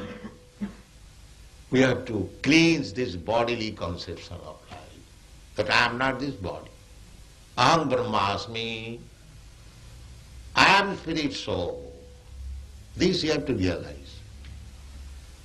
Then there will be no distinction that here is an American, here is an Australian, here is a Hindu, here is a Muslim, here is a tree, here. No. Pandita samadarshina. Pandita means learned, one who knows things as they are. For them, vidya vinaya sampanne brahmane gavi hastini suniche cha sapake cha pandita samadarshina. A person very learned, vidya, and very gentle. Vidya means, educated means he is gentle, sober. He is not rogues and ruffian. That is vidya. That is the taste of education. He must be very educated, sober and silent. That is called gentleman. Therefore, this human form of life should be properly utilized. Not simply engaged in sense gratification like cats and dogs. That is not very responsible life. Responsible life is that I have got this improved form of life than the cats and dogs, and I have got more intelligence than the cats and dogs. If I simply utilize it for 4 bodily necessities of life, 4 bodily necessities of life means we require some eating. The cats, dogs, human beings, or High Court judge or anyone, they require some eating. They require sleeping, apartment. So that is, cats and dogs can sleep without apartment. But the sleeping required, that is fact. Eating required, that is fact. And sex life, that is also fact. And defense, that is also fact. But these things are common to the cats and dogs and man, human being. So what is the special feature of the human being? The special feature of the human being is that a human being can consider that I have got this nice American or Australian or Indian body, then what I am going to get next? What kind of body? That is utilized for human intelligence. A cat and dog cannot think like that. Therefore our business should be, now by the nature's way, have come to this form of life, by evolutionary process. Now I have got good intelligence, how I shall utilize it? Vedashta sadvai ahameva vedam. The whole knowledge is meant for understanding God. That is the end of knowledge. By progressive knowledge, you can make progress, but unless you do not come to the point to understand what is God, then your knowledge is imperfect. That is called Vedanta. Athata Brahma Jigyasa. Actually, designation has no value. The person is important, not the designation. Nature is a machine. So do you think a machine works without an operator? Do you think? Is there any evidence? Now this is a machine, photography. It's a wonderful machine. It is taking the picture and it will move. But there is an operator. Where is the machine which is working without operator? Can you give any example? Here is a machine which is working without operator. So how do you think that the nature machine is working without the supreme operator, God's instruction? How do you think it? This is not very reasonable. We have to judge. There are different evidences. One of the evidence is hypothesis. That hypothesis is that because we see that no machine works without operator, therefore we should conclude it, even though we do not know what is God, what is the nature, we must conclude it that the nature is working under some supreme operator, that is God. It is not necessary to see the operator, but we can guess that there must be operator. So human life is meant for finding out who is there to operate. That is human life. Otherwise it's cats and dogs' life. They're eating, sleeping, mating and dancing, that's all. That is not human life. You must find out who is the operator. Athata Brahma Jigyasa, this is called in Sanskrit word. Now this human form of life is meant for inquiring about the supreme operator. Now that supreme operator, Krishna, is so kind. He is giving evidence in the Bhagavad Gita. Maya dhaksena prakriti syate sacharacharam. Now here I am. Under my direction, the prakriti, the nature, material nature is working.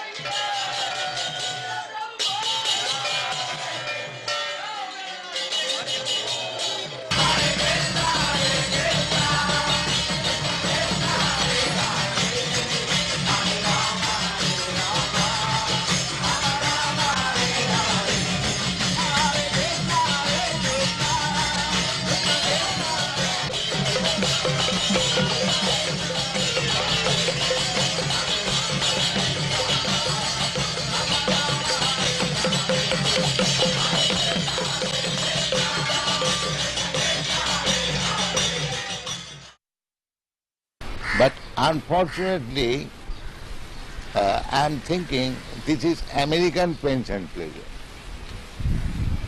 This is Indian pains. Pains and pleasure is the same. It is neither American nor African. Pains and pleasure is the same. So, as soon as this consciousness that I am feeling American pains, American pleasure, as soon as this is over, then we come to the original consciousness. Because consciousness cannot be American or African. If I pinch you, the pain felt by you is the same when I pinch the African. So therefore the consciousness is the same. Artificially we are thinking that American consciousness, African consciousness. Actually that is not the position. Simply this misunderstanding has to be cleared out. That is called Chetadarpana Marjana. Is it not a fact? Oh yes, sure. The consciousness of feeling pains and pleasure, can it be American or Indian? No. It is the same. Artificially we are thinking it is American pain or it is Indian pain. That is artificial. This artificial covering has to be removed. Then we come to Krishna consciousness.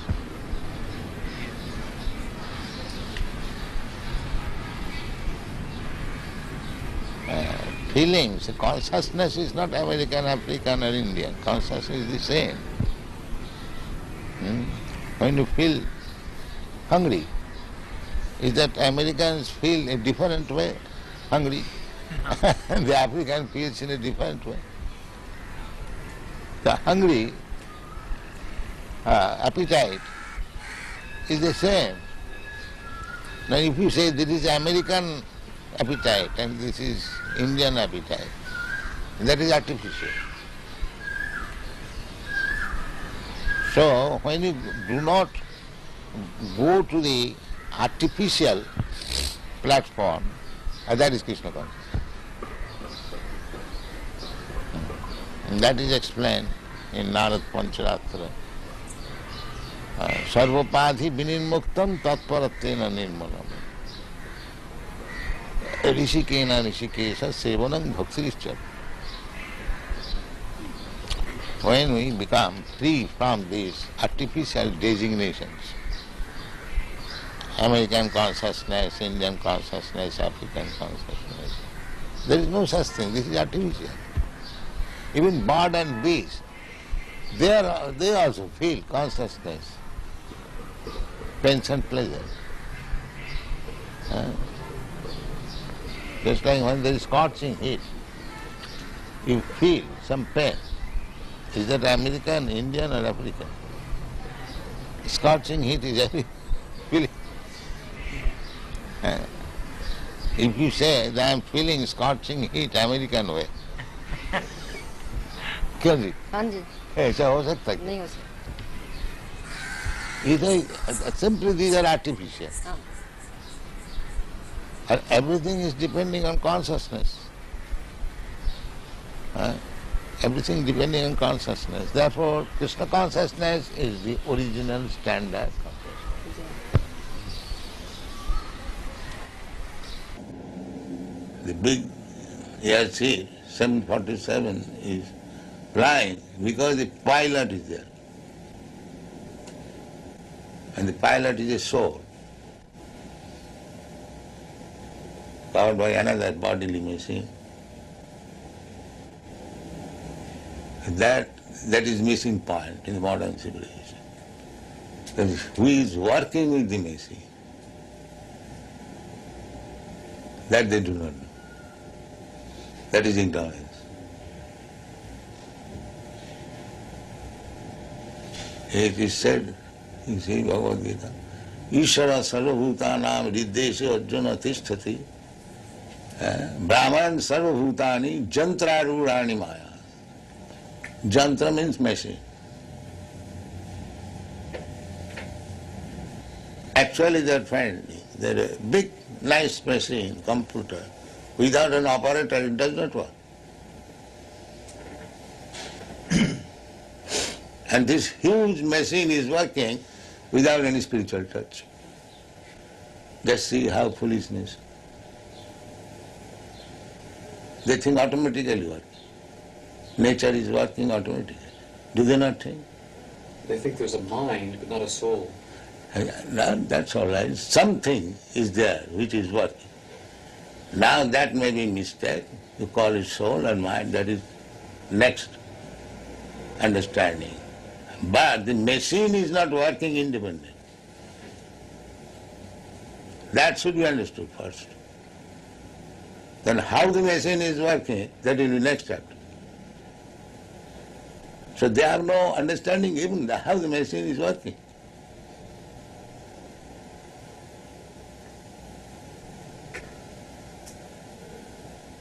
Mura nabhijanati mamebha paramabhyam maya dakshena prakriti swayate sacharaja.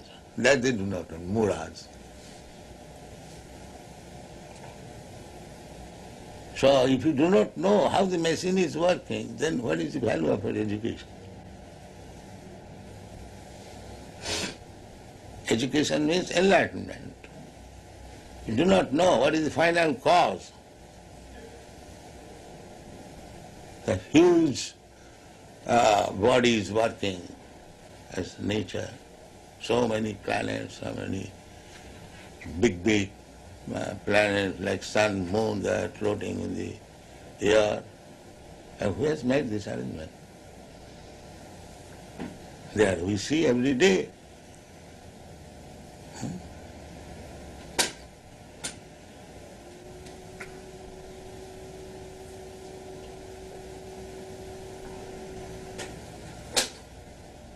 And everyone is speculating. It is being done like this. Another philosopher comes, he does, it is like this. Another says, it is like this. Naso nijjasya matam na bhinnam.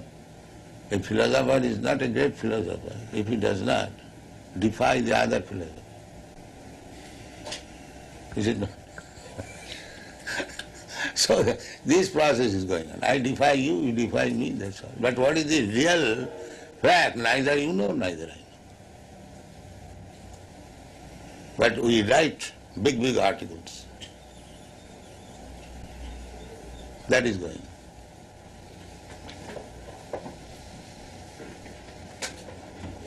Just like this finger is part and parcel of my body, whatever I am ordering, it is immediately carrying out. I say, make it like this, it will do. So, but this is dead matter. It is acting mechanically. The brain directs immediately the finger and attack, like machine. This whole body is just like machine. But soul is not machine, mechanical part. It is spiritual part. So therefore, as I am directing the finger, as being machine it is working. But if somebody else, a friend or servant, I may direct him to do something, he may not do it. So when the soul misuses the independence, then he falls down. That is material life. Material life means misusing the independence of soul. Just like a son's duty is to obey the father. But he may not obey. That is his madness. So when this soul, misusing the independence, becomes mad, he is sent in this material world. It's puzzling to me that one would be so foolish. Because by independence you can become foolish. Otherwise there is no meaning of independence.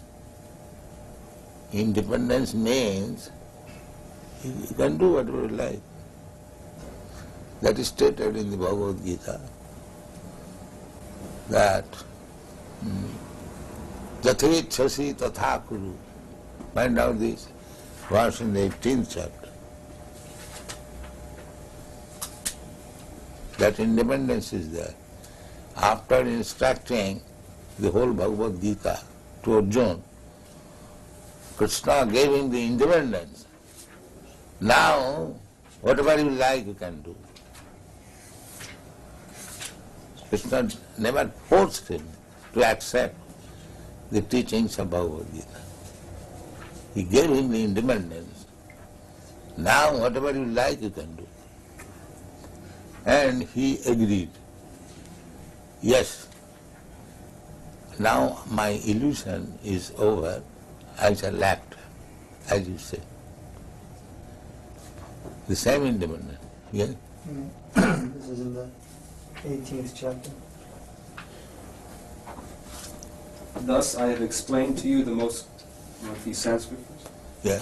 Iti te jnanam akyatam guya guyataram maya virish yaitar asheshena yate chasit tatha kuru. Thus I have explained to you the most confidential of all knowledge. Deliberate on this fully and then do what you wish to do. Yeah. Now, if you say why this whole should become so foolish, so that is misuse of independence. An intelligent father has got intelligent son, but sometimes he becomes a fool. So, what is the reason? That he is this part and parcel of the father. He should have become exactly like the father, but he does not become like the father. I have seen in Allahabad, the big lawyer, barrister, Mr. Banerjee, his eldest son was also a barrister, and his youngest son, on account of bad association, he became a kawala. A kawala means, in India, there is a carriage drawn by one horse. So, he likes to be an ekala. That means he fell in love with a low-class woman, and by her association, he became an ekala. There are many instances. Therefore, it is the duty of the human being how to control the mind, not act like cats and dogs. That is human being. He should be inquisitive. Why this happening? Why this happening? And he should take education. That is human life. And if he does not inquire, if he does not take education, then what is the difference between him and the dog? He remains a dog.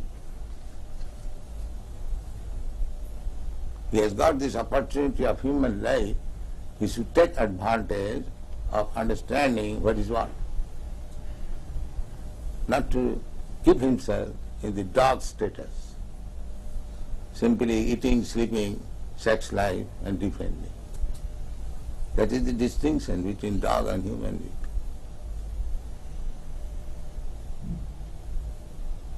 If he does not become inquisitive, how to control the mind? He is not even human being. And dog never inquires. Dog knows that when I bark, people become disturbed. He will never ask how to control this barking habit. Because he is dog. He cannot do that. A human being can do that. People hate me. I do something wrong. How to control my mind? That is human.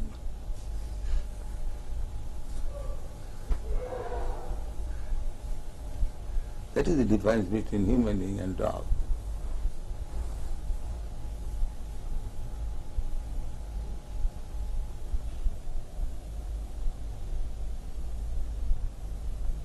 That's what Vedic injunction is. Go and inquire. You have got this human form of life. Tathata Brahma Jigyasa. Now this is the time for inquiring about the soul. Tad vijnanartham sa gurumeva aviyachet. If you want to understand this science, then go to proper guru and take lessons from him. The same thing as we instruct our children, if you want to be educated in the higher status of life, go to school, go to college, take lessons. That is human society. The dog's father will never ask the dog, child, go to school. No, they are dogs.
Hello, I'm Sid Hunter, here at the Srila Prabhupada Museum in Los Angeles. Over the past several years, I've had the good fortune of being the editor of ITV's acclaimed Acharya series. In a few minutes, you'll be seeing the Acharya Part 5, another wonderful collection of documentary film clips that provide us with an intimate glimpse into the remarkable personality of that great visionary and spiritual teacher, His Divine Grace, A.C. Bhaktivedanta Swami Prabhupada. But sadly, this will be the final show in the Acharya series. The film segments that you're about to see represent the very last remaining 16mm sound synchronized material in our collection of intimate footage of Srila Prabhupada. All of us at ITV feel honored to have participated in the production of the entire series, and we extend our heartfelt thanks to Yadabara Das and his wife Vishaka Dasi, who gave us so much of the original footage that was used to compile these shows. Certainly everyone who personally knew and loved Srila Prabhupada will appreciate the opportunity to rekindle and relish the sublime memory of his presence. And for those who never met Srila Prabhupada in person, we hope that these rare, all too brief moments will serve as an inspiration to learn more about his saintly personality and his teachings.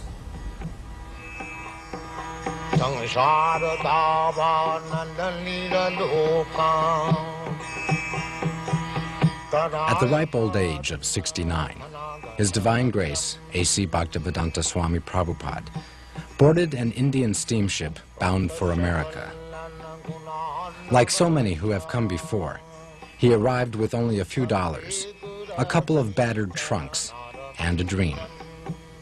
But his was not the usual dream of freedom, fame, or fortune. Srila Prabhupada had a bold vision for the re-spiritualization of the entire Western world. He sought to transform the predominantly material consciousness of the West by transplanting the ancient religious traditions of India, first to America and then throughout the world. The seeds that this elderly saffron-robed holy man planted took immediate root and blossomed into an international spiritual movement that profoundly influenced the lives of millions of people. In just 12 years, from 1965 until he passed away in 1977, Srila Prabhupada circled the globe some 14 times, preaching, gathering disciples, and opening hundreds of centers for the study and practice of Krishna consciousness. In that time, he also managed to write and publish over 80 volumes of translation and commentary on the sacred texts that form the basis of Indian religious and philosophical thought, winning lavish praise from the academic community for his dedicated scholarship and profound insight. Today, his books are available in over 30 languages and are being printed at the phenomenal rate of 20 million copies a year. All of Srila Prabhupada's accomplishments were the result of his single-minded determination to make the science of self-realization both understandable and achievable, even in a world increasingly consumed by material values. By his tireless preaching, such fundamental spiritual concepts as vegetarianism, karma, and reincarnation have become widely understood and accepted. But Srila Prabhupada's struggle against all odds to establish a spiritual beachhead in the Western world is more than just a tribute to his fierce and vigorous resolve. His remarkable success was in great part due to an engaging personal warmth, a rare blend of deep moral strength and quiet humility that inspired both reverence and affection. Srila Prabhupada succeeded because his life and personality were the epitome of the ideal he set forth for others to follow. He could offer to everyone he met, not just a theory, but a practical way of living. At every moment, he was a true acharya, a holy man who teaches others by example.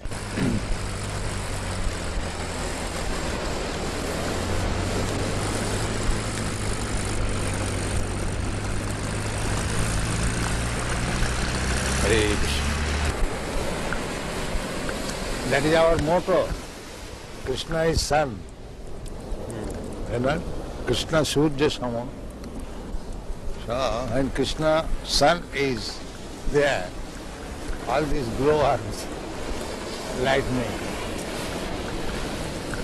will be finished. Keep this sun always shining.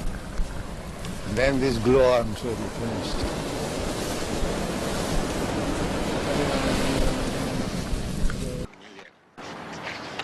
Wings are 20 lakhs.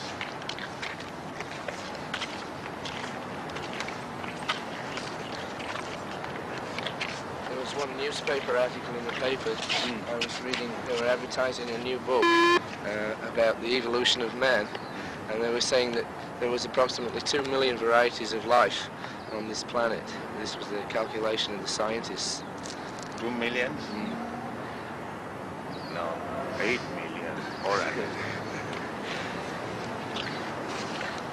You were saying the other day that all the species of life are mentioned in the Padma Purana. I'll give an account of it.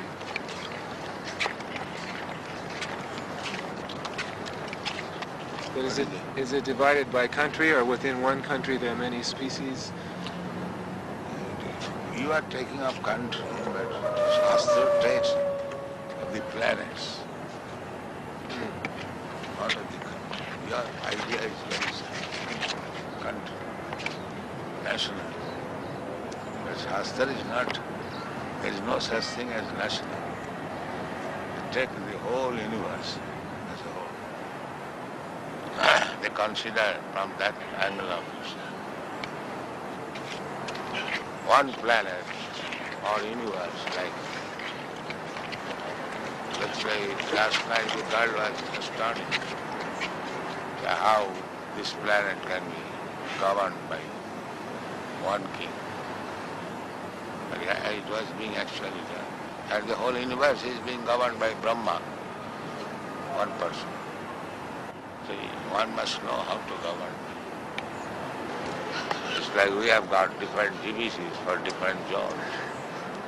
Similarly, they're doing their duty nicely. All these planets are the different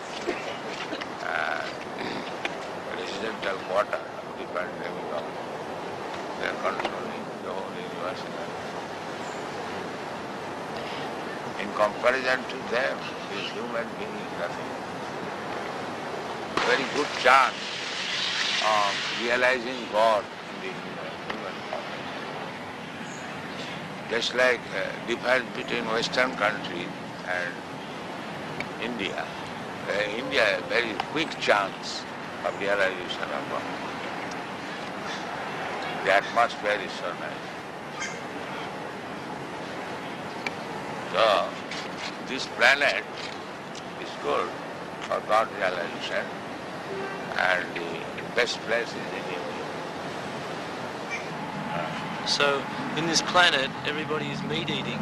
In this country, everybody is performing sinful activities. That is decreasing. The more you are becoming sinful, the rain will decrease. So it is decreasing now. Yeah, and at the end, there will be no rain. Then this whole planet will be ablaze with fire. That is the beginning of destruction. There will be scarcity of rain. There will be scarcity of rain and scarcity of food grains. The best thing is, at night there must be heavy rain, and daytime there should be sunshine. Then the field will be very fertile. That is knowledge. But they have no knowledge. They simply want to enjoy. They do not care for death also. Simply sentient. This is called danam life. They say originally there was just a cell, and by adaptation, in some circumstances, one kind would live and another would die. So all these varieties adapted to different conditions. Who adapted? Well, they just managed? Accidentally. That is nonsense. Nothing happens accidentally. That is nonsense. There must be some arrangement. What is happening is accidental. Well, they say why you are taking care of the trees? So many things. Nothing is done accidentally. You do not see the cause. If accident is there, let accident come and I will become rich man. Why do they try? Why they go to the college? Let accidentally become MA, PhD. This is all rascal time.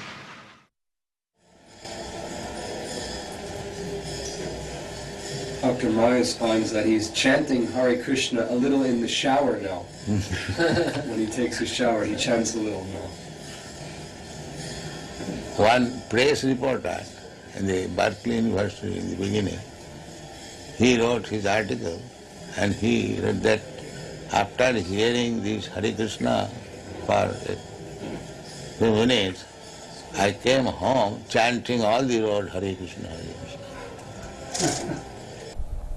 So when you conquer over these base qualities, then we become happy.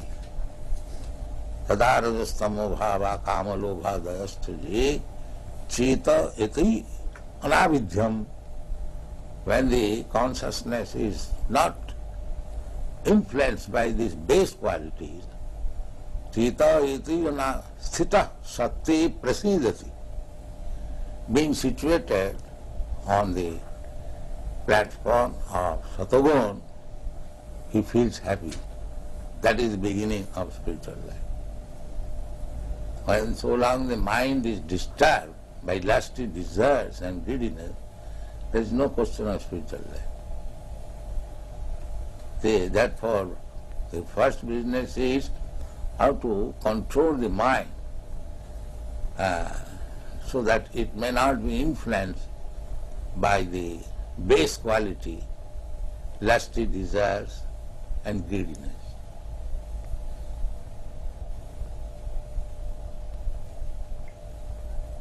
We have seen in Paris, old man, 75 years old, is going to the nightclub because the lusty desire is there.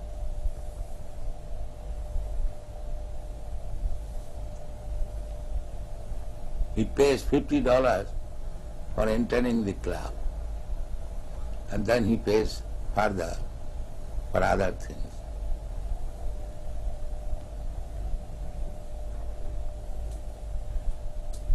So even he is 75 years old, the lusty desire is there.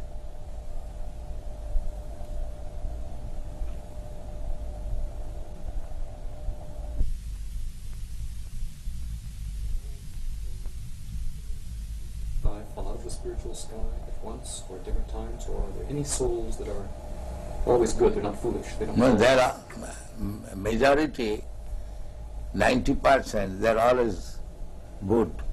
They never fall down. So we're among the 10%? Yeah. Or less than that. In the material, whole material world, all the living entities, they're just like in the prison house. There are some population, but they are not majority. The majority of the population, they are outside the prison house. Similarly, majority of living beings, part and parcel of God, they are in the spiritual world. Only a few falls down. Does Krishna know ahead of time that a soul is going to be foolish and fall? Krishna? Yes, Krishna may know, because he is omniscient. Are more souls falling all the time? Not all the time, but there is the tendency of fall down. Not for all, but because there is independence. Everyone is not liking to misuse the independence. The same example. It's like a government constructing a city and constructs also prison house. Because the government knows that somebody will be criminal. So their shelter must be also constructed.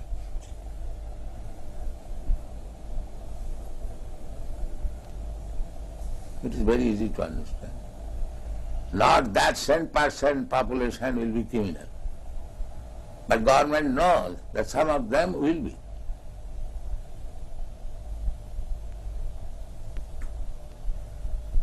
Otherwise, why they construct prison house also? One may say, where is the criminal you are constructing? The government knows, no, there will be criminal. So if the ordinary government can know, why God cannot know?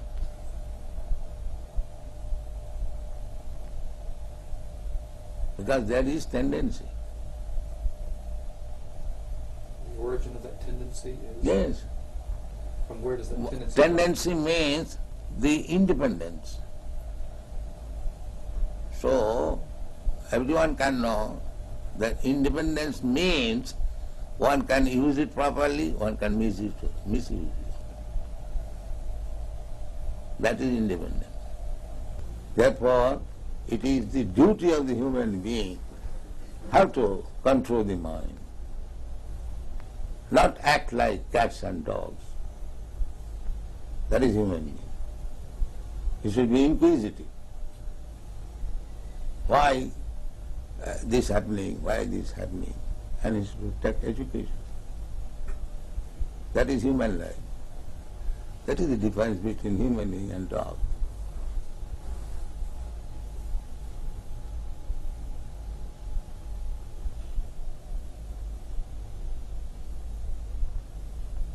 That's what Vedic injunction is.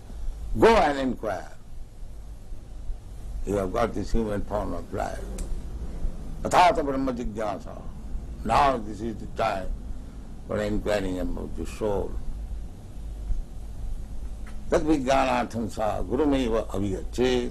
If you want to understand this science, then go to proper guru and take lessons from him.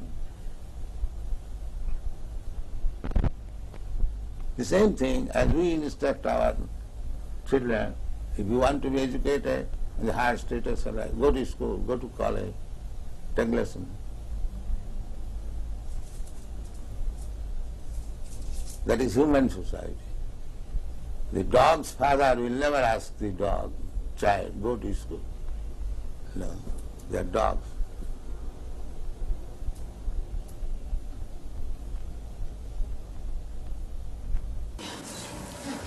Come. The hippies are dissatisfied with the method of modern materialistic way of life. Is it not? Therefore, they have given away their possessions and they have chosen to voluntarily they're giving up possessions.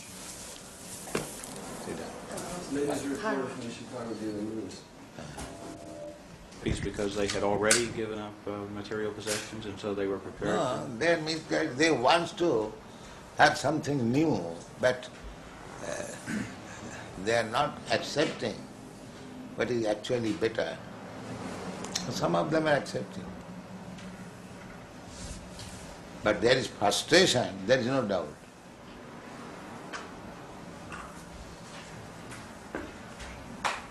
There is no doubt. Frustration. Frustration. Yes. This way of materialistic way of life, like their fathers, grandfathers, they do not like. Is it not? Huh? I think so. Yes.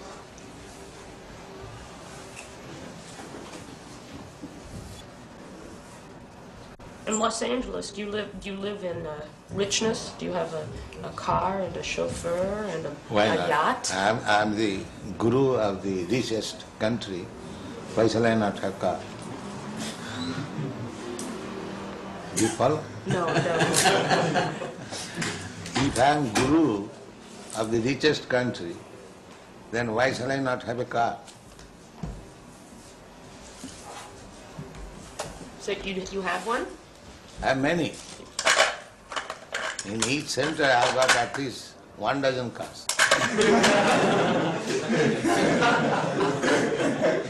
Just now I am coming from Europe, Germany. They have got 19 vans. 19. They go interior villages. The Volkswagen, what is called? Volkswagen bus. Bus, yes. So, our devotees have packed up in each bus and they go interior in the village. Similarly, in every center you have got.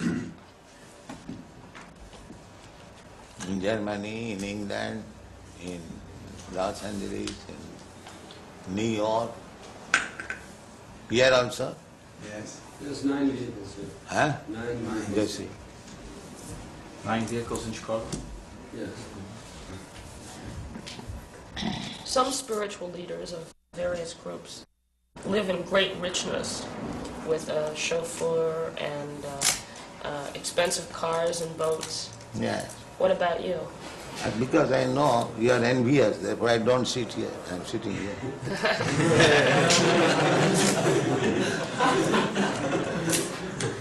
You are very envious when a spiritual master is honored very nicely by his disciples. You become envious. What can be done?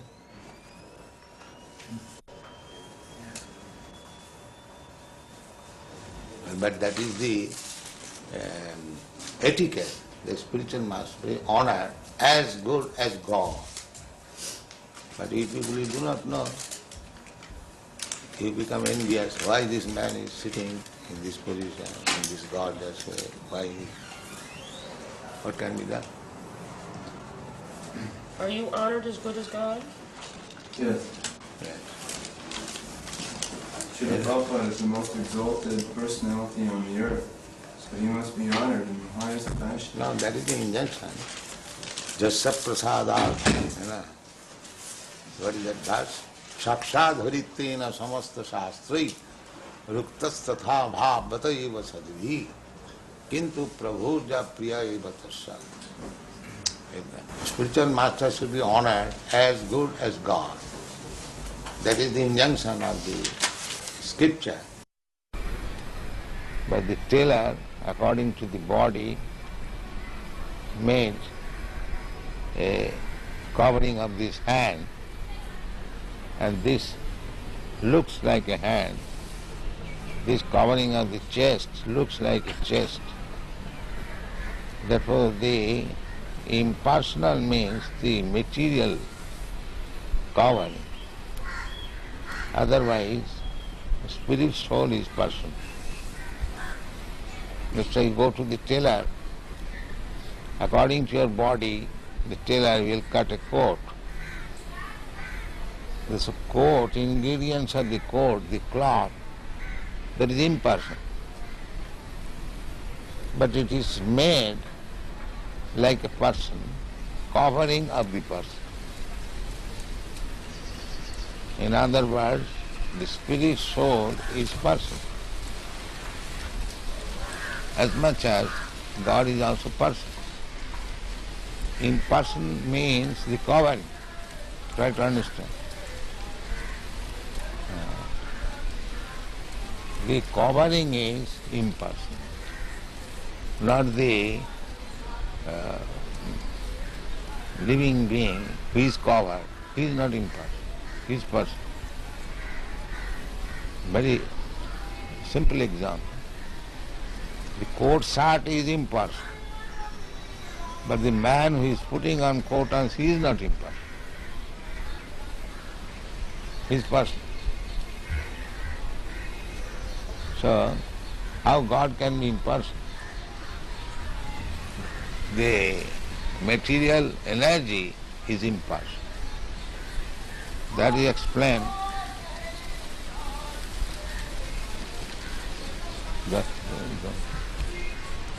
That is explained in the Bhagavad Gita. Maya tatamidam sarvam jagat abbakta murti. This jagat is abbakta, impersonal. And that is also energy of Krishna. Therefore he says, I am expanded in the impersonal form. That impersonal feature is Krishna's energy. So the material covering is impersonal. But the spirit soul or the super soul is personal. Any question in this? This very intricate question. Anyone? I will have to sign. This payment, Book Trust has paid. Yes. To me. Yes. But that is my money, not your money. Yes. I am paying you. Yes. It has been simply sent through you. Transfer. But actually Book Trust is not paying to me. No. No. So under this circumstance, what is the account? What that is? You are debiting that paid to A.C. Bhaktivedanta to sign. I have written it as a transfer because your Divine Grace told me you were going to give me these certified checks. Oh. So But if I can do it another way. If you do not want to deposit the checks with us, I will write it as a donation to some project in India. Whatever the money will be used for, I can simply make it a donation. Donation, that's all right. But you are not donating, you are taking payment. Only if you want. No. You give me a statement, if not many months, at least in this month, what is the receipt and how it is spent and what is the balance. For this account in India? No. Every month you give me a statement. Of BBT? Yes. So much receipt, so much spent. Oh, yes, I can do that. Every month? Every month. No problem. I am doing that already and sending a full report to Bhagavan and Hansaduta each month. So you can give me one copy. Yes, I never did before because I didn't want to disturb you with details. No details.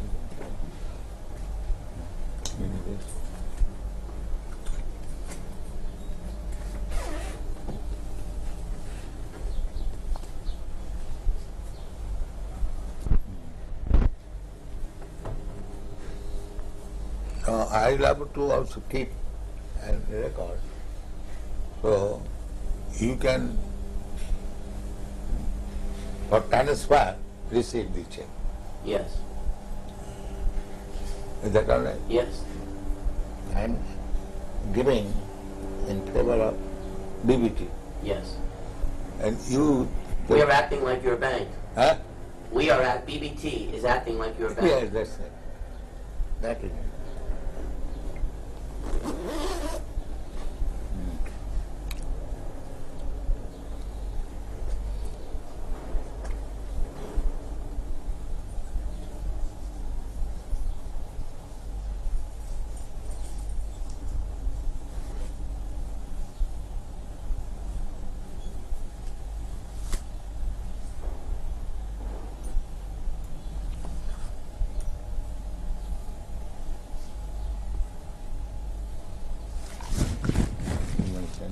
Yeah.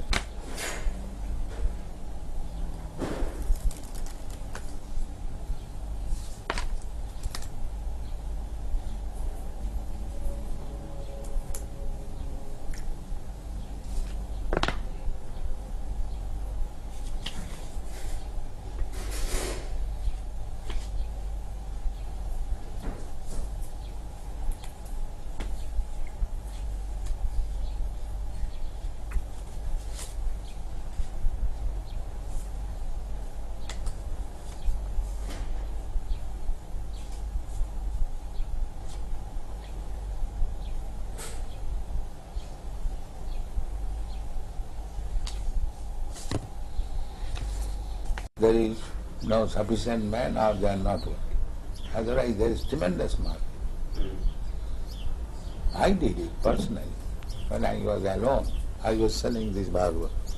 All the school, college have a very, with great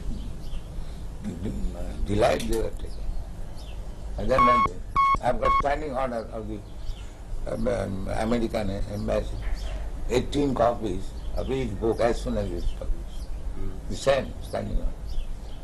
But these people are not doing no now. India management is very... So for the time being, the money will not be used for the construction in Mayapur. It will be used to print books. Mayapur, they have already taken 1.5 lakh from me. Now Gopal Krishna in India requested that BBT give him a loan of $160,000 in India just during the Mayapur festival. He requested a loan from a US BBT for $160,000, which would be used to construct the second residence building. How will you pay back? His plan was that the American temples would purchase rooms, and over a period of 4 or 5 years, they would pay that money back. So is that still approved by you, by your Divine Grace? Yes, I know that. The only thing is that we will have to delay the loan, because for the next 3 months, all our money will be used to print these 17 books. Castable books, then loan. However, we cannot hold up printing, that is not possible. This you must always keep in view. We are not going to, the surplus money we are going to pay. Not that at the cost of stopping printing. You must always keep it. When you require money for printing, there is no question of loan or temple bill. This will be our.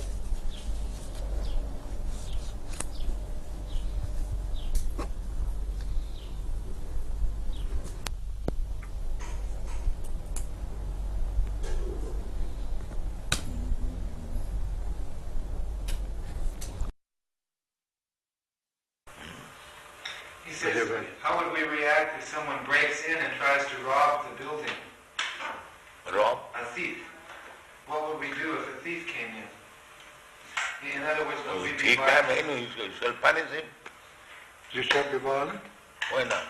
A thief should be punished. You would punish yourself? What would you do?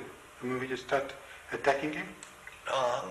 Ourselves or anyone, a thief is to be punished. A thief has to be punished. Ourselves or yourself, it doesn't matter. A thief is thief. He should be punished. What if he breaks in because he's hungry? Who breaks? He says, what if he breaks in because he's hungry? What if he becomes in as a thief because he wants something? But we said everyone come and eat. Why he should remain hungry? We invite everyone, come here, eat. No charge. We don't charge. So why should remain hungry?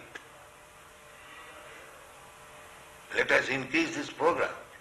All hungry men of Melbourne city, come here, you take your eating, sumptuous.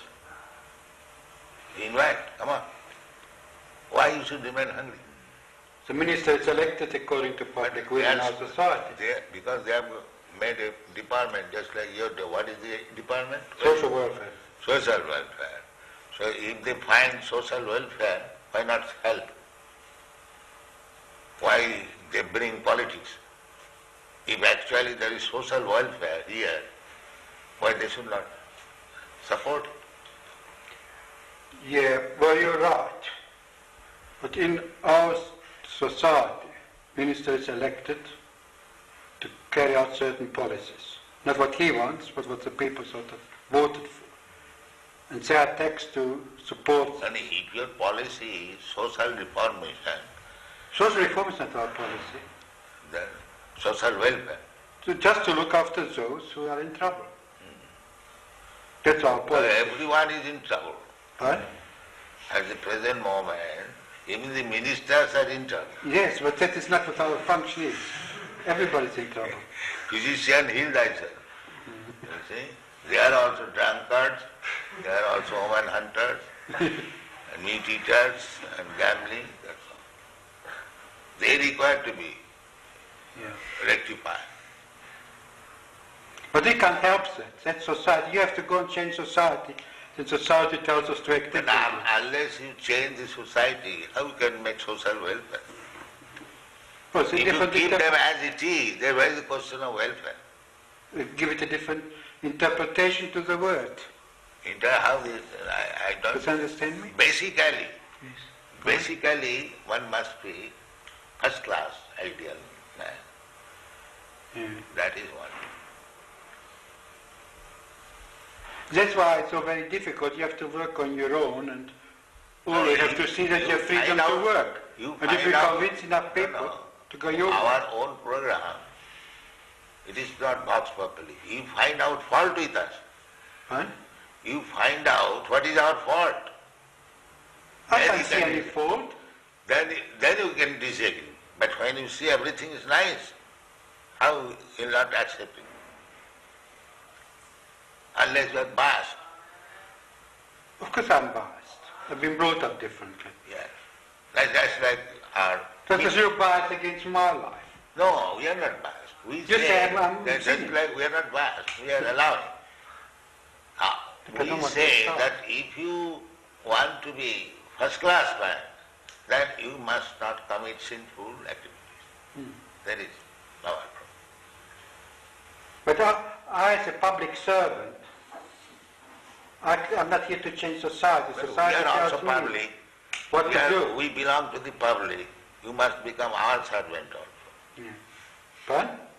We are public, members of the public. Yeah. So you should become our servant also, if you are public servant.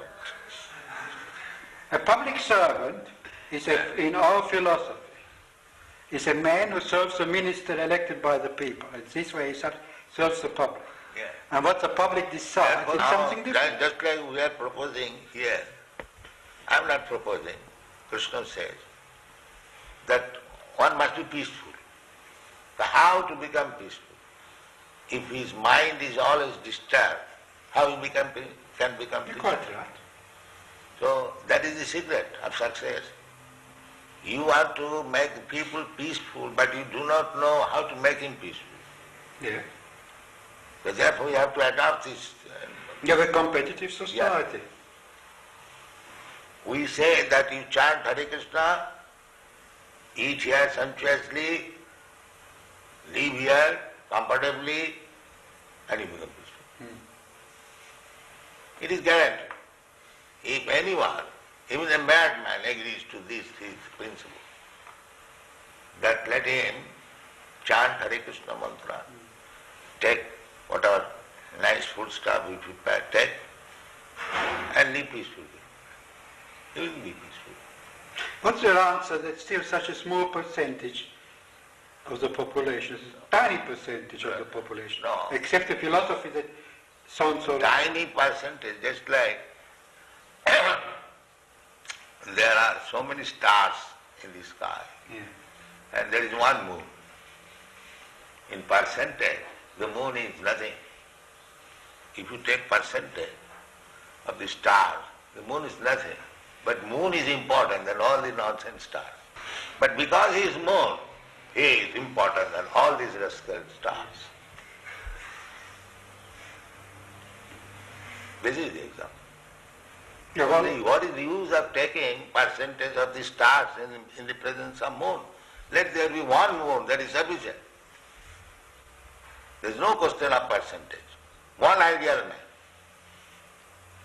Just like in Christian world, one ideal Jesus Christ. How do you feel about Mao Zedong? Huh? What's that? He says, how do you feel about Mao Zedong? In China, he's the ideal man. He's a communist. His ideal is all right. In China, he is. His ideal, communist idea, that everyone should be happy. That is good idea. But they do not know how to make it. Just like they are taking care of the human being in this state, but they are sending poor animals to this level. Because they are godless. They do not know the animal is also a living being and the human being also a living being. So for the satisfaction of the tongue of the human being, the animal should be cut through. But that's how it is. So what can we do? Then hopeless. Oh, you can work on the So class. we are going without depending on these rascals. We are going on. We are publishing our books, we are making our movement, we are honestly trying, that's all. Yeah.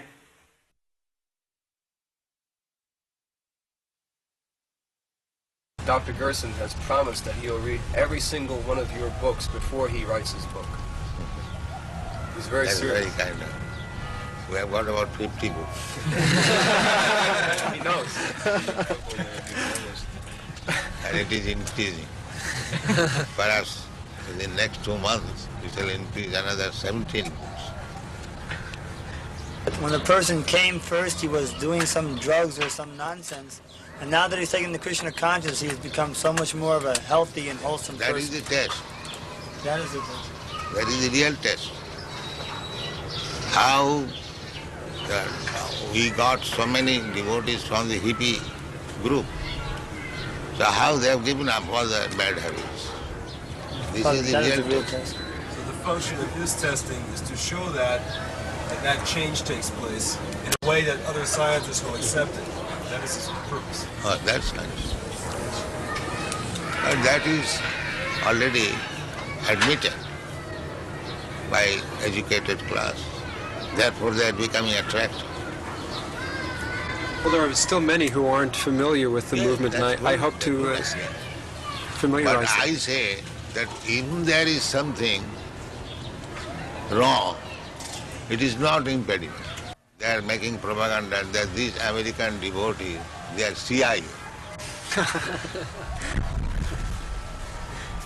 This propaganda is very strong in India, making the people against these American boys who are preaching. I would like to show them a path so that they won't be cheated any longer. Provided you know the path. I'm trying to learn. So first of all, learn it. Otherwise you'll be cheating. If you do not know the art, and if you want to do some benefit to the others, then that is cheating. Suppose a physician, he does not know what is the medical science, and if he wants to become a physician, that is cheating. Quack. I hope through the study that I'm doing with the devotees and the book that comes out of it that it will help them not be cheated any longer and show them the right way. Yes. He's advising his patients that they should chant Hare Krishna and come to the temple. Then it's then you are friend. Another thing I would like to do is go to Gurukul and test the children and show what NBC did was very false and unfair. On television, they did a very bad story on Gurukula. Yes, then they cheated. He wants to cheat and get some money. That's all. He wants to because the whole so-called human society is combination of cheater and cheated. So anyone who is acting without Krishna consciousness is a cheater. And anyone who is thinking himself advanced without Krishna consciousness is cheater. This is the basic reason. I mean Krishna consciousness, God consciousness.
महाप्रभु कीर्तन नित्य गीता बादित्रमाद्यन्मन सोरसेना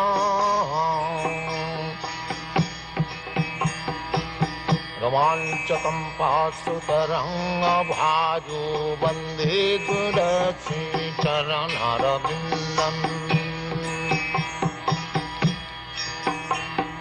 संसारदावानललीललोका प्राणायकारिण घनाघनत्यम् सप्तसकलनगुणार्णवश वन्दे गुरुश्रीचरणरविन्दम् त्रिविग्रहाराधननितनाना सिंहारतन्मन्दिरमार्जनादौ Shri Vigraharadhana Nityanana Singharatan Mandira Marjanadam Yuktascha Bhaktangscha Nijanjatopi Vande Purasri Charanarabindam Yuktascha Bhaktangscha Nijanjatopi Vande Purasri Charanarabindam Samsharadavadanalilaloka Pranaya Karu